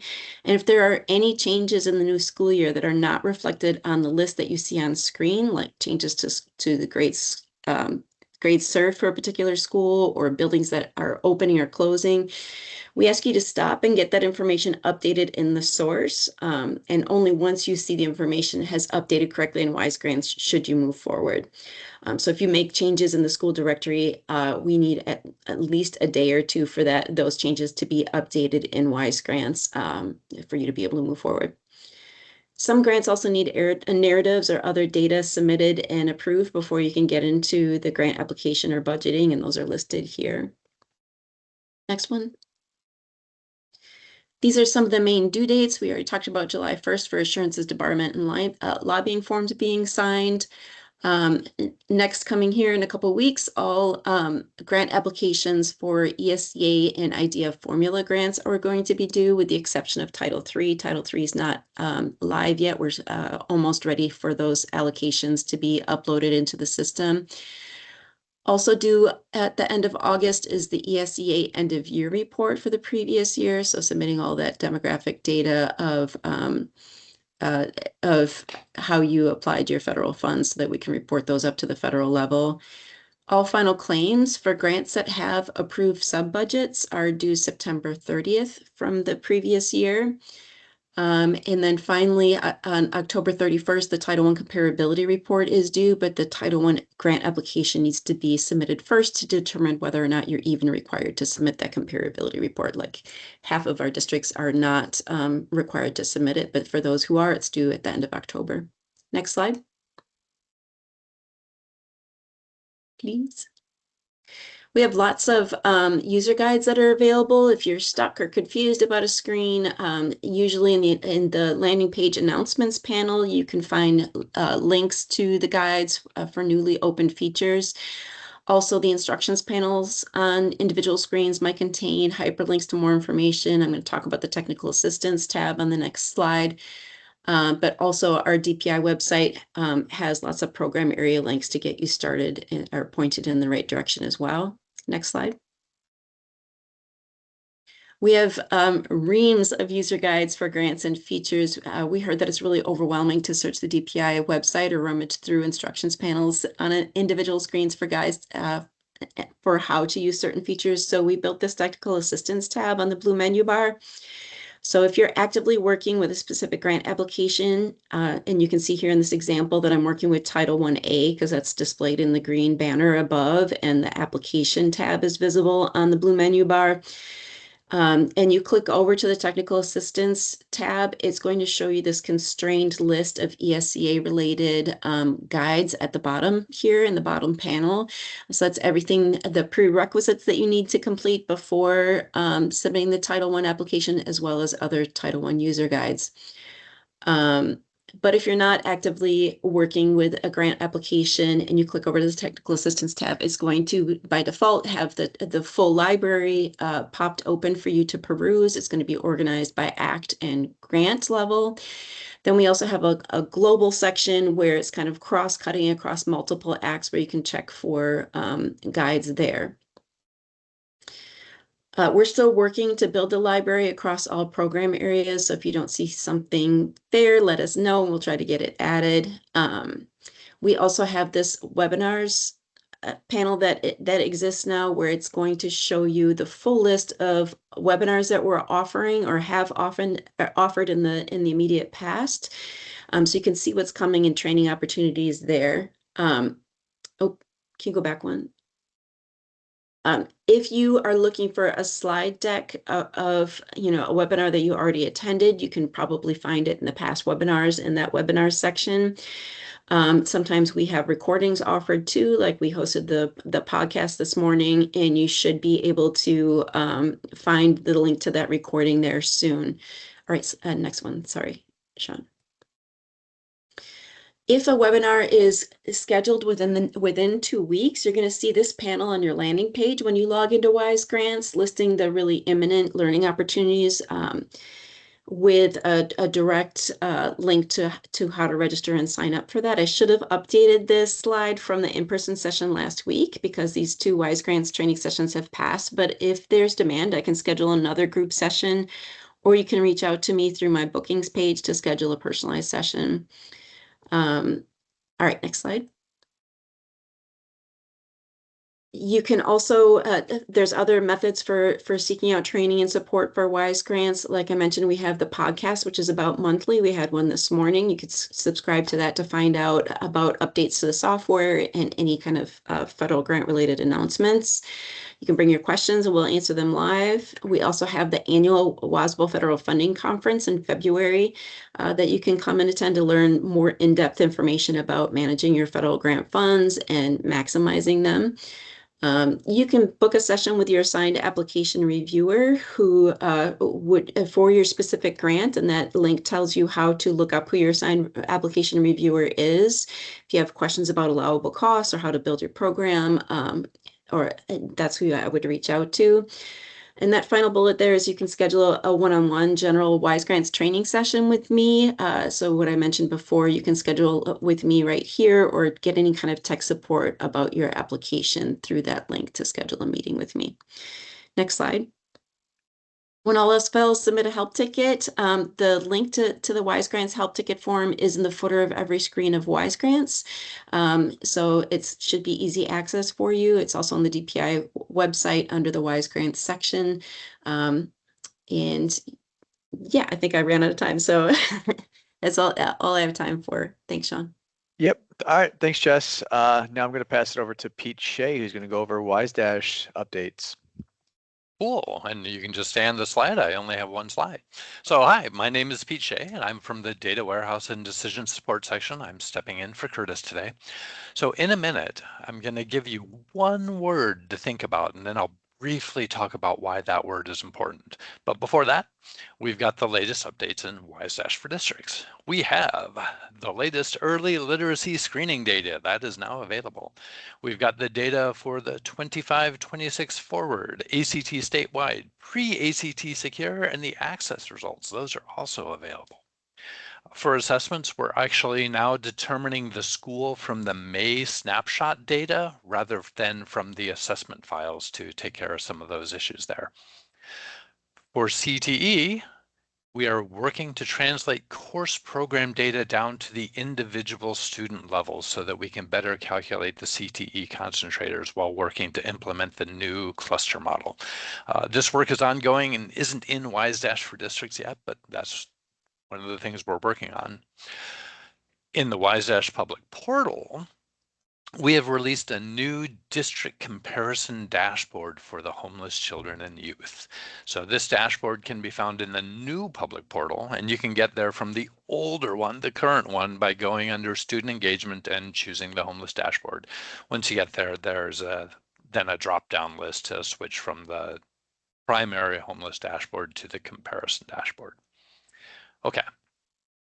So I said earlier there was one word that you needed to think about, and that word is enrollments, as in school enrollments. This is incredibly important. We use it everywhere. We use it for calculating dropouts using the last exit code plus the existence of a current enrollment or the lack thereof. We use it for the FAY determinations for assistance. FAY is FAY or full academic year. We use it for the mobility calculations that I believe are still on the report cards.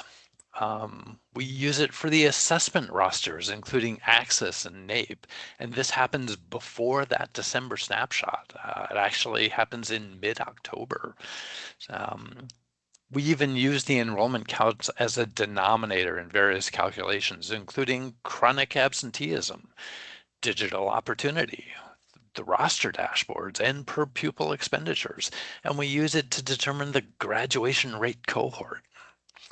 So if there's one thing you are going to keep up on, it should be enrollments. There are so many other things in our system that are built on that data, and it's critical that we get it right. So please, please, please keep up on your enrollments. The best way to do this is to make data part of your daily work. Make sure that you're entering accurate information. Remember that each data point tells us the story of a student and helps us to help you make sure that those students get the best education possible. You may have heard me say this before in various other sessions, but ultimately we want the best outcomes for your students, and timely, accurate enrollment data is one of the ways we can make that happen. And that's it. That's all I've got. I made up a little time, so back to you, Sean. All right, great. Thank you, Pete. I am now going to pass it over to Paul Neff, who's going to go over data privacy and security best practices. Okay, thank you, Sean, and thanks to everybody for joining. My name is Paul Neff. I am DPI's Chief Information Security Officer, and we just wanted to share a little bit of advice and opportunity with respect to the security of K-12 LEAs, schools and districts. And I apologize, I'm getting over a respiratory illness, so I will try to not to cough during this presentation. Please bear with me. Okay, to start off, we wanted to provide a bit of a level set as to what threats are out there.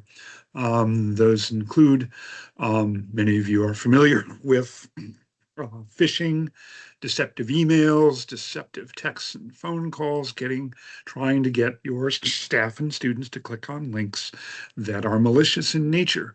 And these continue to be the top threat that schools face. Students as well as staff are targeted. Identities and accounts these days seem to be the primary target. The objective of malicious actors seems primarily to get your users to give up their account access credentials so that a malicious actor can log into those accounts and do something nefarious with them, including potentially commit fraud or further deceptive attacks, and hopefully not to carry out a more serious threat, such as significant fraud or extortion, or attempts at personal extortion, or forms of harassment, or most importantly, to carry out possibly an infection of the school that would result in a ransomware attack, wherein the data of the school or district might be held hostage by an adversary in return for a ransom, which could be a considerably costly payment. Those sort of attacks are relatively rare, but they do occur. So we encourage schools to continue to be on your guard for cyber threats and to focus in communications with your staff and students on the protection of their accounts and their identities, and the importance of reporting suspicious events, suspicious emails received, or calls received, or texts received. I'm sorry to say that the current geopolitical situation may also affect schools and districts. As you all know from reading the news, the United States is at war. And the current geopolitical situation is one that lends itself to the possibility that a hostile foreign state may carry out attacks on the United States critical infrastructure, and that includes schools and libraries. A key focus of such threats is operational technology. These are the kinds of technologies such as your cameras and access systems that are not traditional computing infrastructure per se, but are specialized devices that may be attached to the internet, but which are typically used to carry out, to execute operational functions. I've mentioned camera systems and door access systems, which most schools have. The technology, environmental controls, such as heating, cooling, water control, may also be operational technology. These technologies are typically vulnerable because they may be attached to the internet without the knowledge of the district. May be interconnected with the district's computing infrastructure without their knowledge, and unfortunately are typically vulnerable to cyber attack because they're more difficult to manage and keep updated with the current software. You've all recently read about large-scale attacks on water systems, municipal water systems throughout the United States. These sorts of things could be repeated to target K-12 school infrastructure. I'm sorry to report this, but it is a possibility that schools should consider as we enter the school year and they think about perhaps whether these systems are potentially vulnerable, and if operational technology in a school were to be disrupted, what steps they might take to address the situation. Which could include things such as having to make a decision to send the students home or take other response actions. So this is something to consider as we enter the school year. Then finally, I wanted to note a couple of key trends in cybersecurity with respect to K-12 education specifically, as well as information technology generally. First, artificial intelligence continues to drive an explosion in software vulnerabilities and their exploitation, which is in effect how organizations get hacked a majority of the time. Artificial intelligence is being used by both good actors and bad actors to discover new software vulnerabilities. This has led to an explosion in the reporting of those, which then drives the need to patch that software. Patch level vulnerability levels right now, as of today, are about 3 to 4 times what they have been historically, and that has happened in the last 3 months. That trend is expected to continue. So we are hopeful that K-12 organizations will consider the importance of identifying and remediating software vulnerabilities quickly when they are discovered. We know that that is going to lead to, unfortunately, increased resource demands for your technical staff. But the hope is that tools will emerge and techniques can be found to improve the efficiency of these processes. Then finally, we all recall the Canvas learning management system breach earlier this year. This was the latest in a series of data breaches that involved large service providers, such as student information systems and learning management systems that serve the majority of school districts today. Third-party service providers, these will likely continue to be targets for attacks of this nature. And organizations should be mindful of where they're putting student data and other forms of personal identifying information, including that of your staffs, and what steps they may need to take should one of their service providers be targeted in a way similar to Canva and others who have been targeted in the recent past. So that's kind of a view of the threat situation with respect to security. If we could advance the slide. There are, fortunately, resources that can help. This is a list of security resources that are being actively maintained and updated by various organizations, including the U.S. Department of Education, the Cybersecurity and Infrastructure Security Agency, and I would draw attention to both of the links from the CISA that are in this list, because they have recently just published a comprehensive guide to K-12 cybersecurity, which is well worth the read from your technical staffs. And the Multi-State Information Sharing and Analysis Center and the Center for Internet Security are also, these are nonprofit organizations that help local government entities, and they are still very active in supporting school districts in improving their cybersecurity programs in a variety of ways. We then finally cite on this slide the FBI Internet Crime Complaint Center. If your school finds or district finds that it is the victim of a significant cybersecurity incident, we recommend that you reach out to the FBI via ic3.gov and report the incident. This will help you get federal resources if they are necessary to help you resolve the matter. And the National Cybersecurity Alliance also provides resources focused on supporting the education of staff and students and their families on protecting themselves online. And we recommend looking at these resources as well as those of the U.S. Department of Education. They are free and may be very helpful in engaging your staff, students, and families on these matters. Next slide, please. We should also say that if your organization is ever the victim of a cyber incident, you don't have to go it alone. The Wisconsin Cyber Response Team is a program of the Wisconsin Emergency Management Division, which is essentially a volunteer firefighting department statewide for local organizations, including school districts. And I should say, not just public school districts, but private and choice schools may also avail themselves of this service. If you're in K-12 education, you are U.S. critical infrastructure. And if your school ever experiences a cyber incident, there's a phone number on this slide. Write it down. Make sure your tech director has it.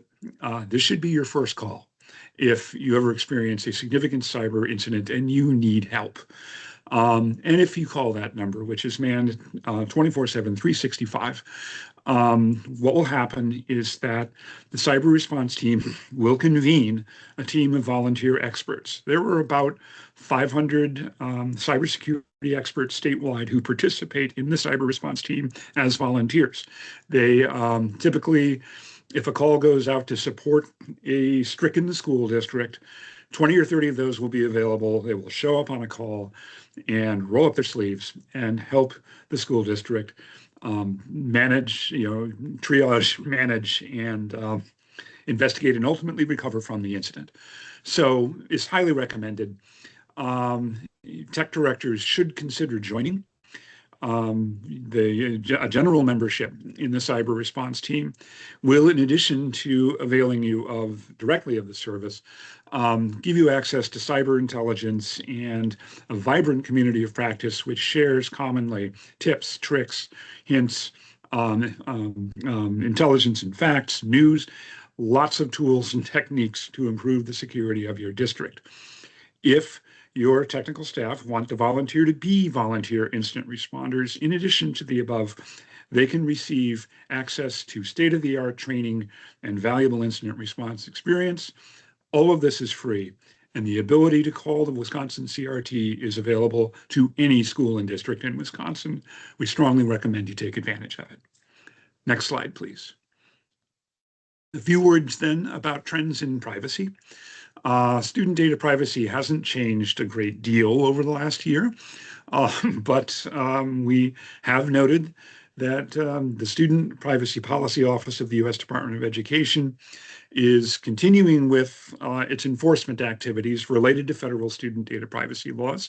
So that is not an activity that was in any way interrupted by the change in administrations over the last 2 years.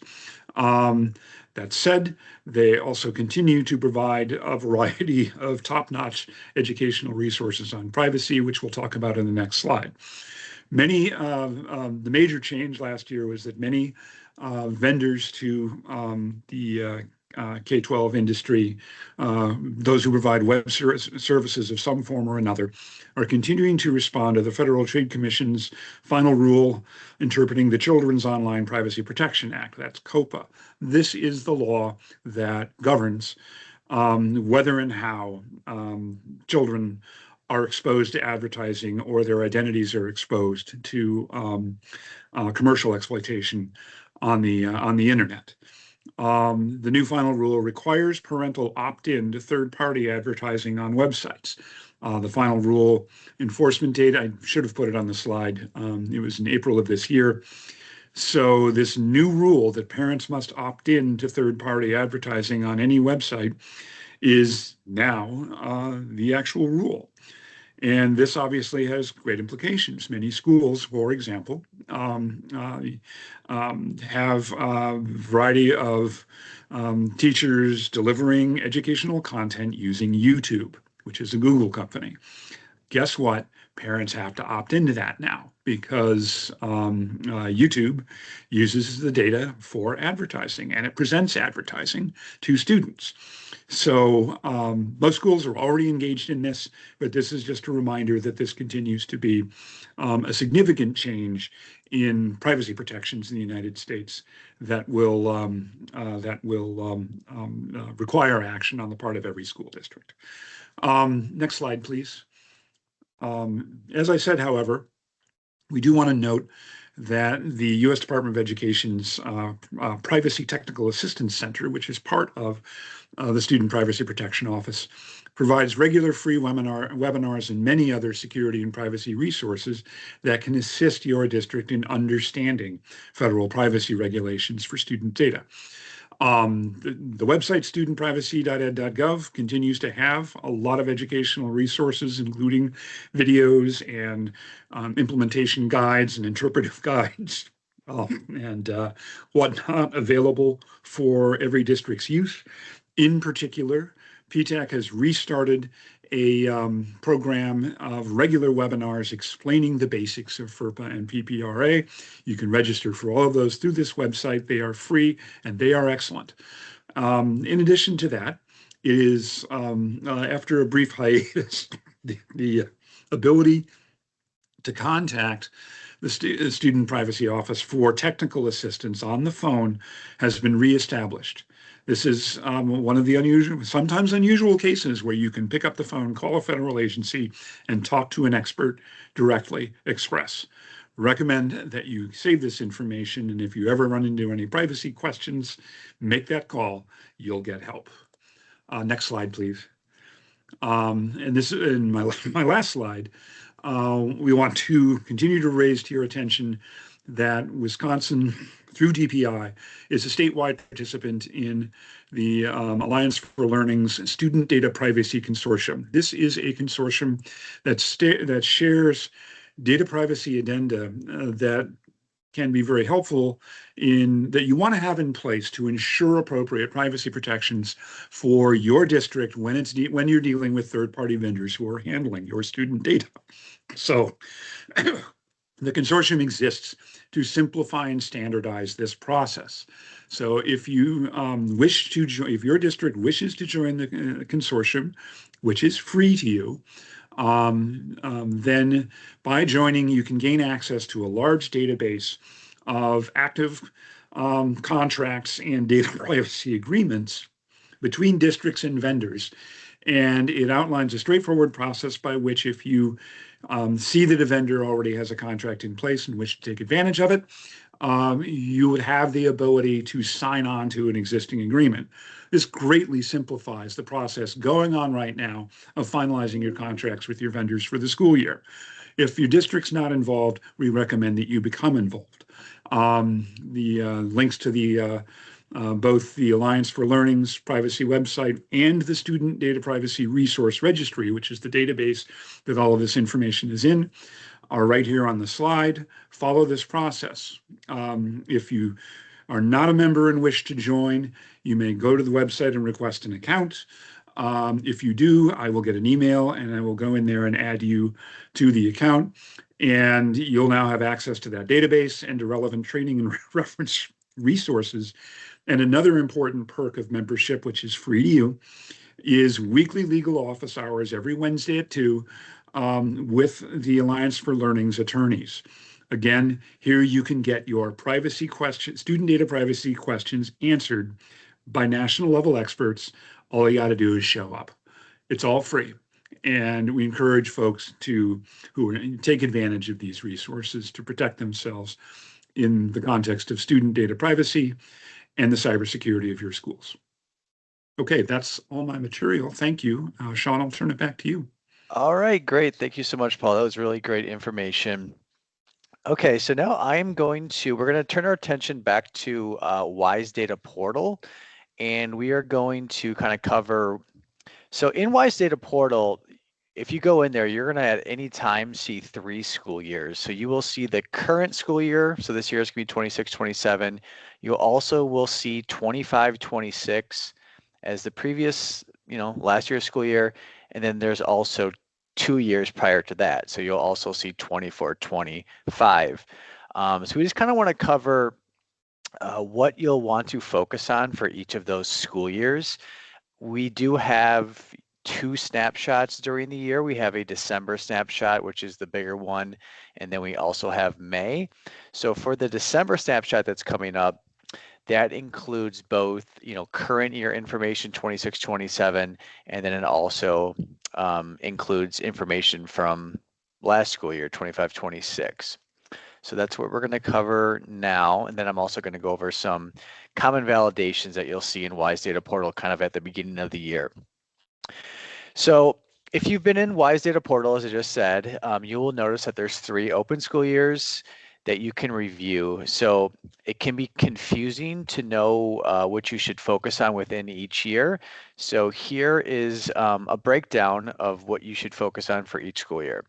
So first we have 26-27, so this current school year. So when now and then when you start the school year, these are the types of things that you want to focus on for the current year. So you want to focus on student enrollments, student demographics, 3rd Friday of September counts, October 1st counts, and also special education records. We do have a couple resources at your disposal on our web pages that you can visit. So we have a WISE Data annual task checklist that kind of reviews this information. And then we also have a snapshot preparation guidance webpage.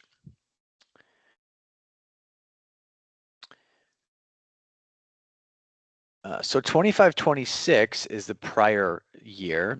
So the focus should be on the end of the year reporting, such as enrollment and special education exits, diploma information, attendance, discipline, and roster data. So yeah, on this page, this is listing all that we kind of advise that you focus on from the previous school year. And this is the type of stuff that will be on the December snapshot. We do have a tip that you use August as a soft deadline for having your prior school year data cleaned up. So if this is a little bit of a slower time for you, with school, not starting up yet, we do advise that you use this time to focus on the prior year data and clean up that data. So when school does start and those student records, begin, hopefully you'll have all this information, cleaned up so you won't have to do it, later. If you can't do it by the end of August, we do advise that you do kind of set a deadline for yourself, either middle of September and end of September potentially. But that is that is what we advise, to have this information cleaned up by the end of the month. And then for the second year prior data, so 24-25, which is also in WISE Data Portal, really that's only open to resolve full term dropouts. So none of the other validation messages you see in that school year should be your focus.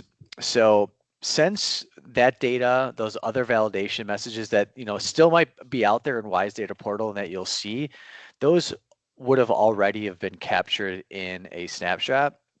So if you did clean those up and get rid of the validation messages, at this point they would have been captured, and you would want to submit a data errata letter, which we'll talk about in just a sec here.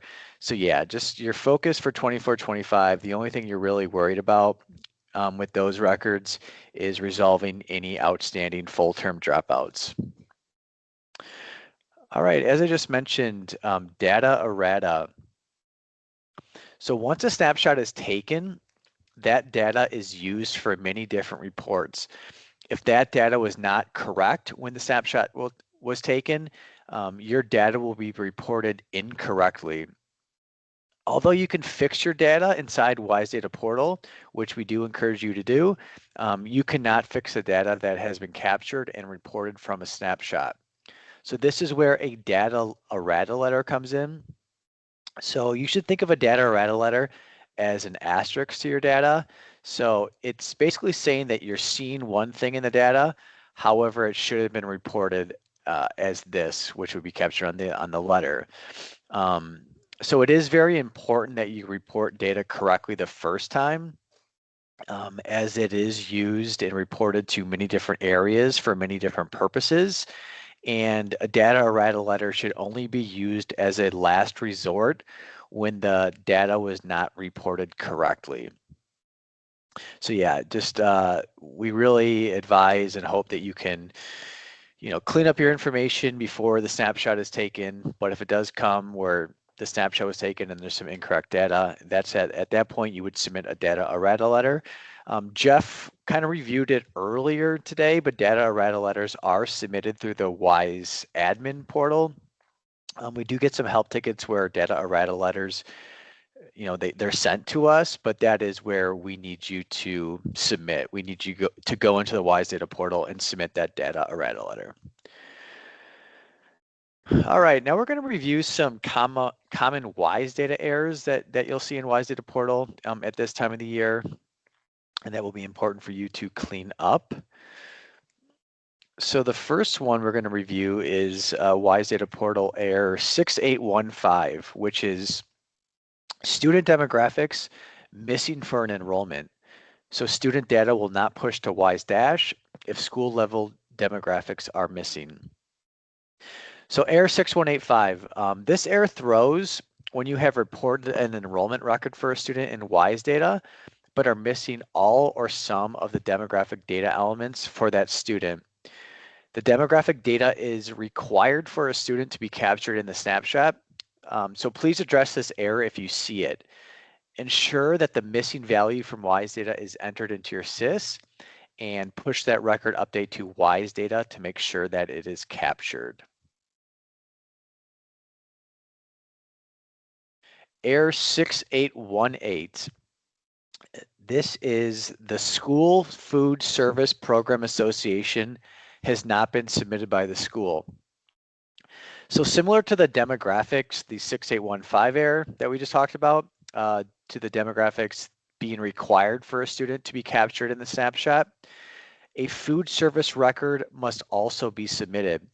So even if your school does not participate in any state or federally funded food service programs, you must still report a record for them in WISE data on the food service.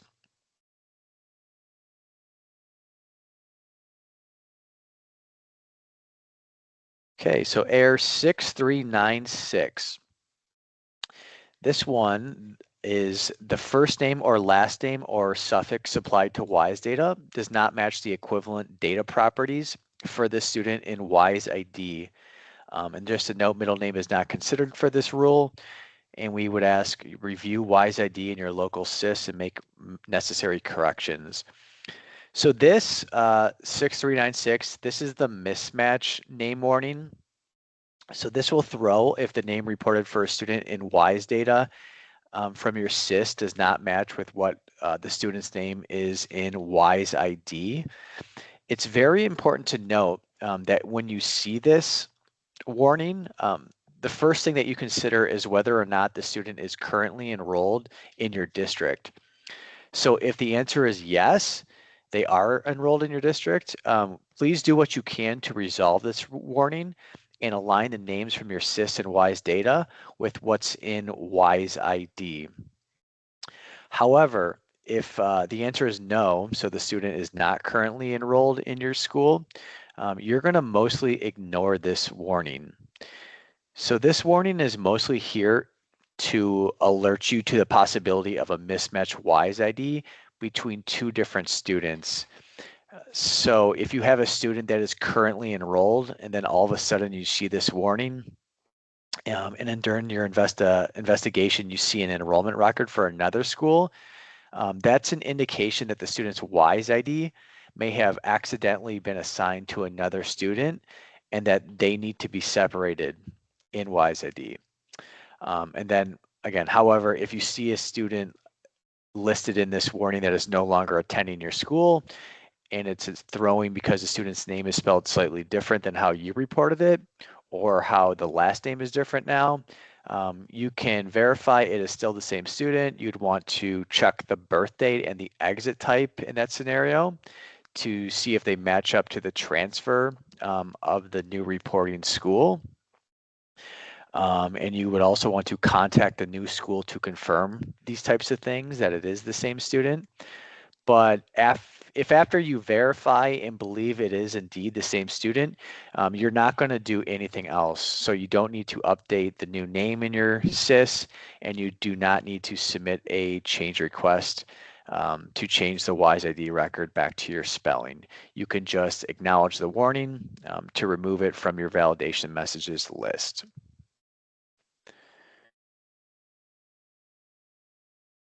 And just on this slide, we just have some additional information about the warning we just went over.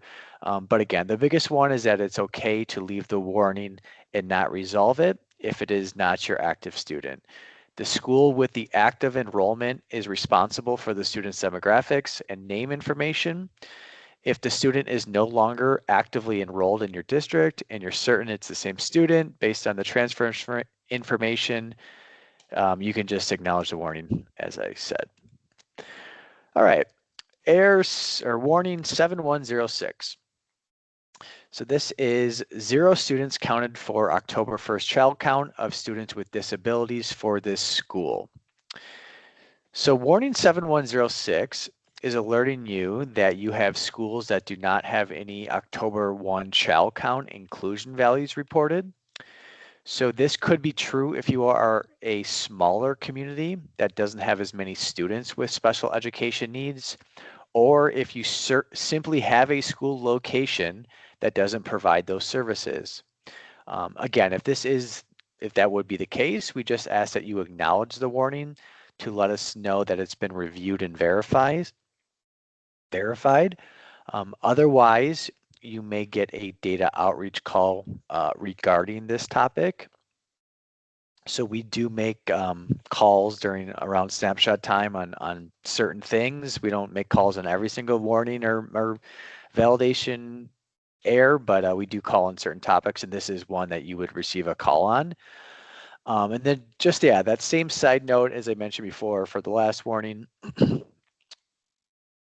Yeah, you would just acknowledge the warning if it's, you know, if the information is correct.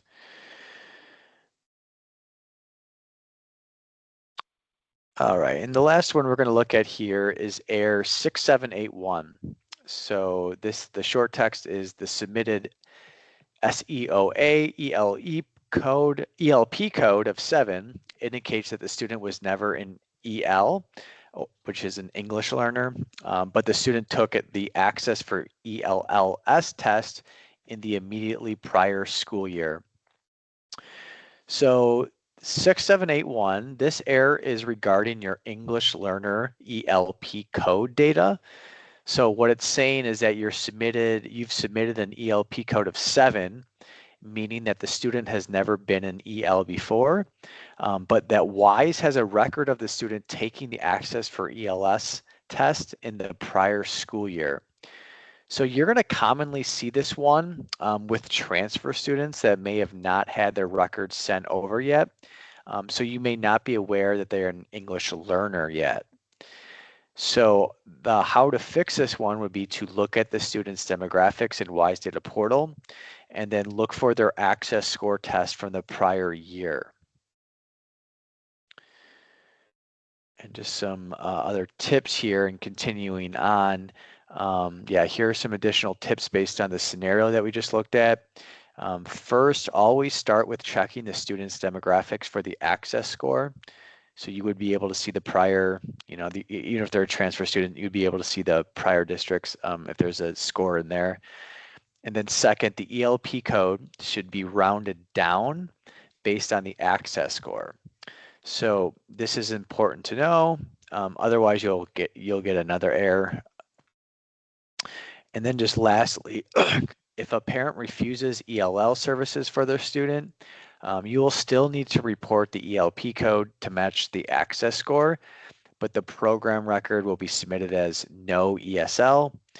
This no ESL record comes through from the SIS and can vary between the different vendors. So just make sure you know if this value comes through on the record or on the program from within your SIS. All right, that's the common validations that I wanted to just review with you. So it looks like we have gained some time, but I'm going to pass it over to Sarah Forsley now, who's going to go over web updates for us.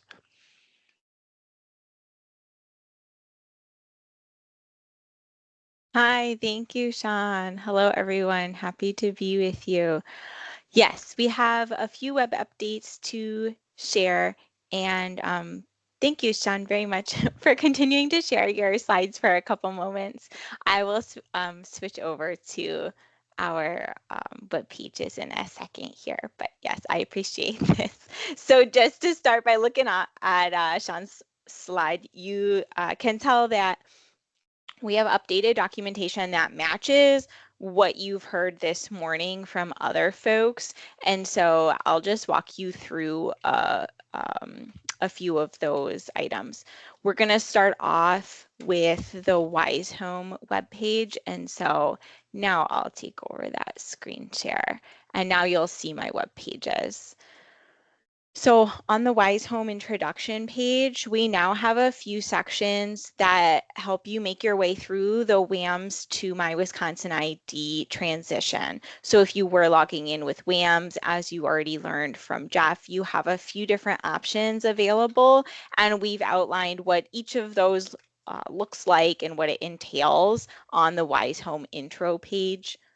So when you're ready to take action on that, you can click on whatever method you decide you want to use to log in with and check out the steps that we have. Like Jeff explained, My Wisconsin ID is something that's not directly managed by DPI because lots of state agencies are using it. And actually, that makes it better, the fact that we're all sharing this. And so it means that we're going to direct you to the DET webpage to follow their steps, their specific steps. So you always have the most up-to-date screenshots, the most up-to-date steps when you go directly to them for your instructions. We just have a couple of pieces of information that are specific to DPI on this WISE Home page. Same thing with Google.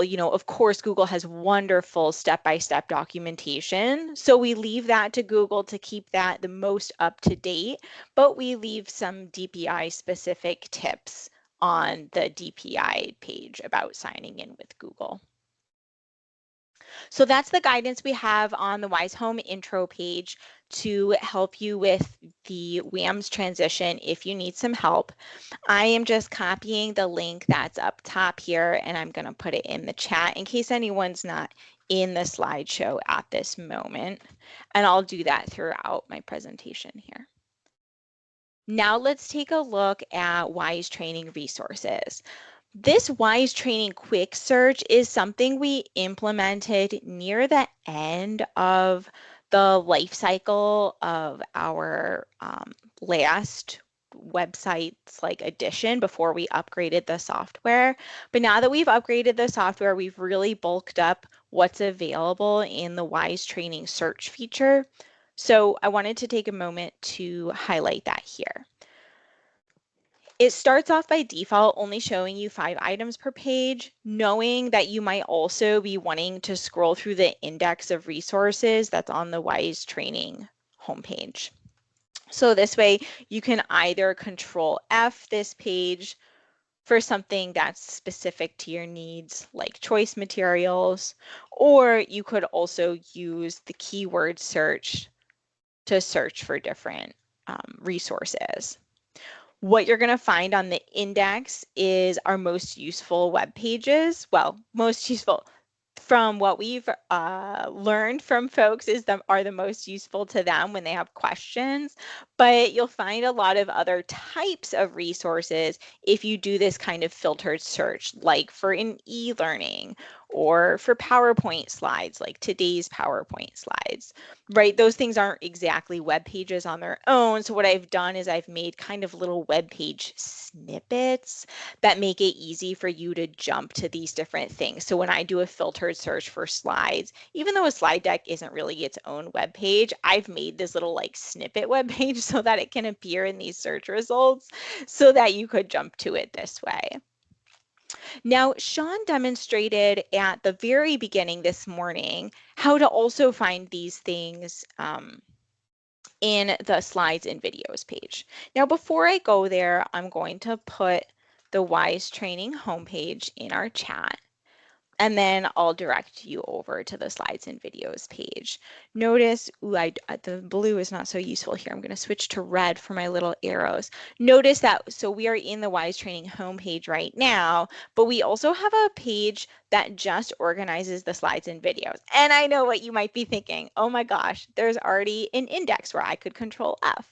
There's already this search feature where I could say I specifically want slides. However, check this out. The reason that some people find the slides and videos setup most useful is because here the resources are organized by the season. So some things you might want year round, some things you only might be looking for in winter, etc.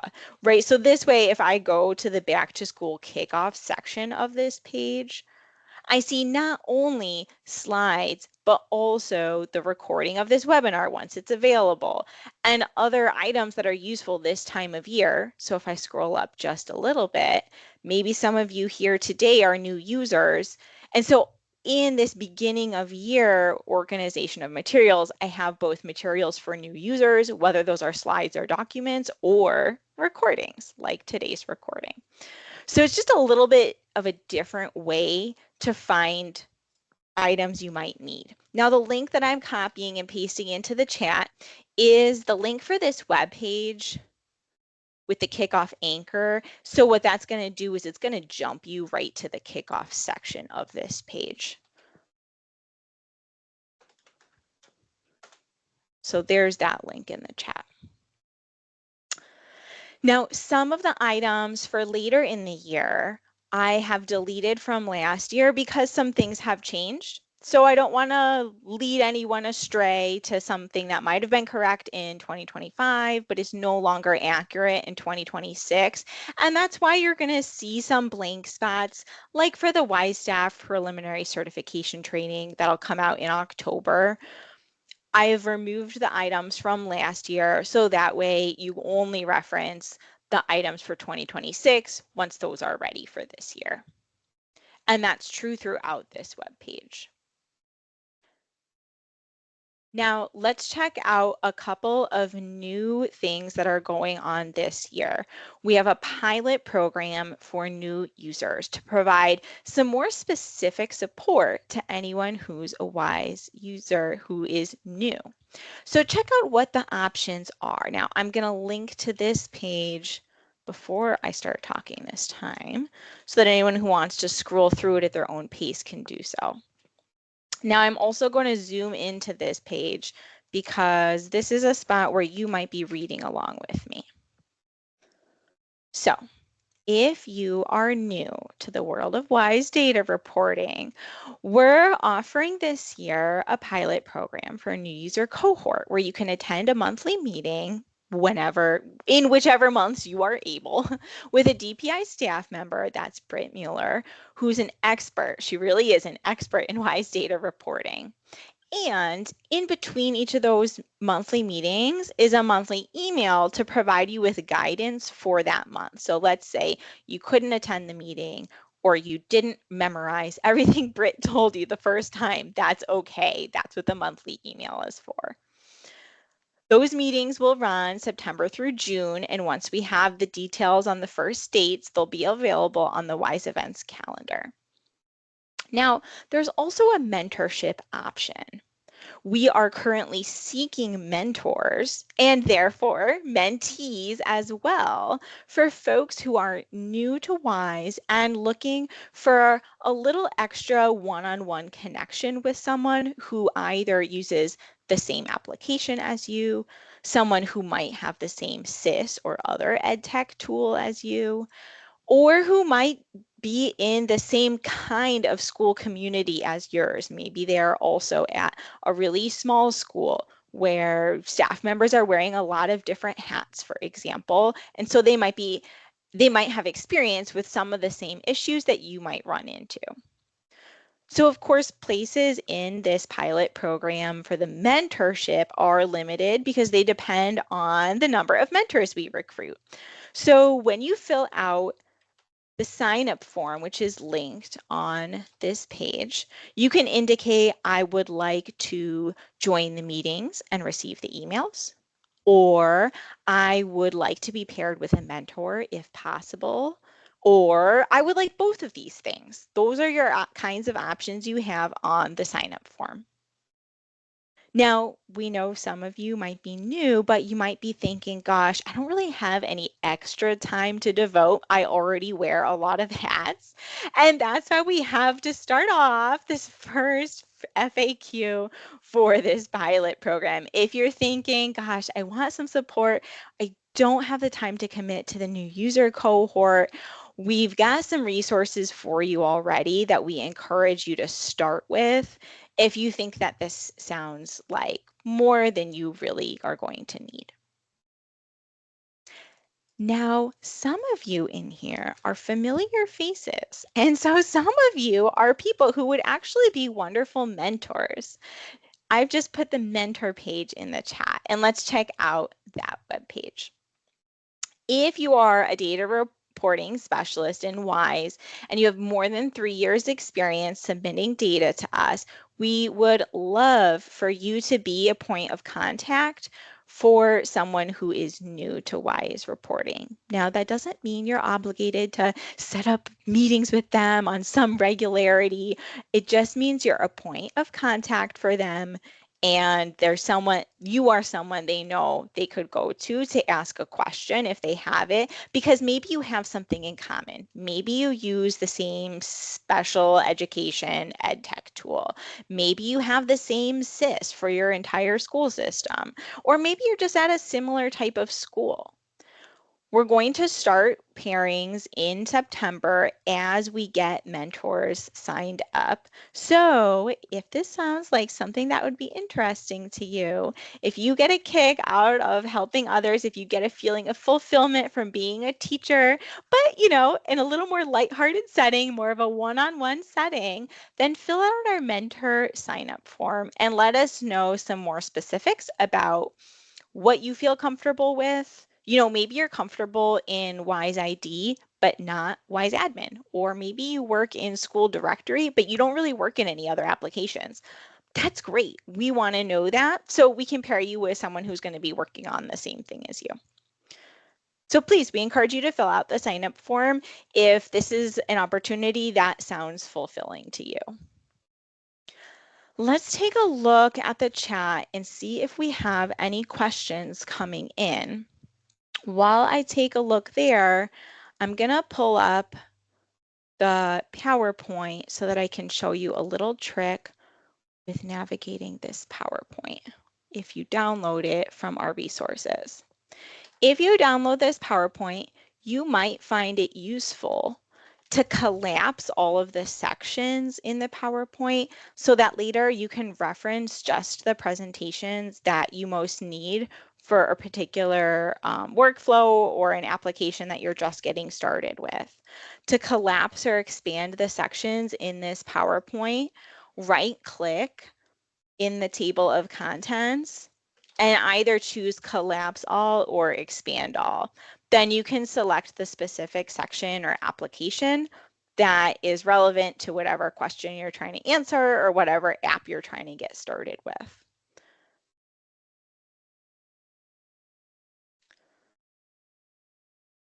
So for the rest of our web updates, I'm going to just switch which screen I'm presenting on and let you know that we have also a sitemap that we've added with our new Drupal 10 upgrade.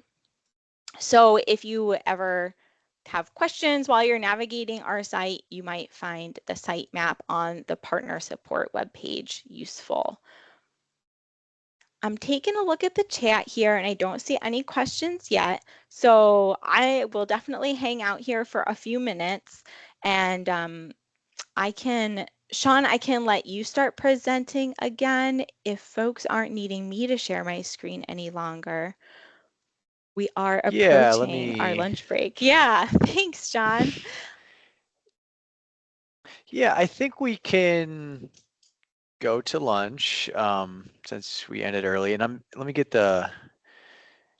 So I think I said earlier lunch was going to be until 1:15. That was a mistake. So we're going to reconvene at 1 o'clock. So let me just get this.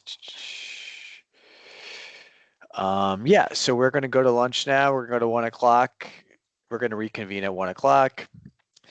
And just one quick note here on the afternoon session. So when we come back from lunch, we are going to all, we're going to have another hour of presentations from some people. And then after that, we are going to break out into smaller rooms. So the choice schools are going to go into their own separate choice breakout room. And then there's also going to be a room for public schools. So, all right, thanks everyone. We'll talk to you at 1 o'clock.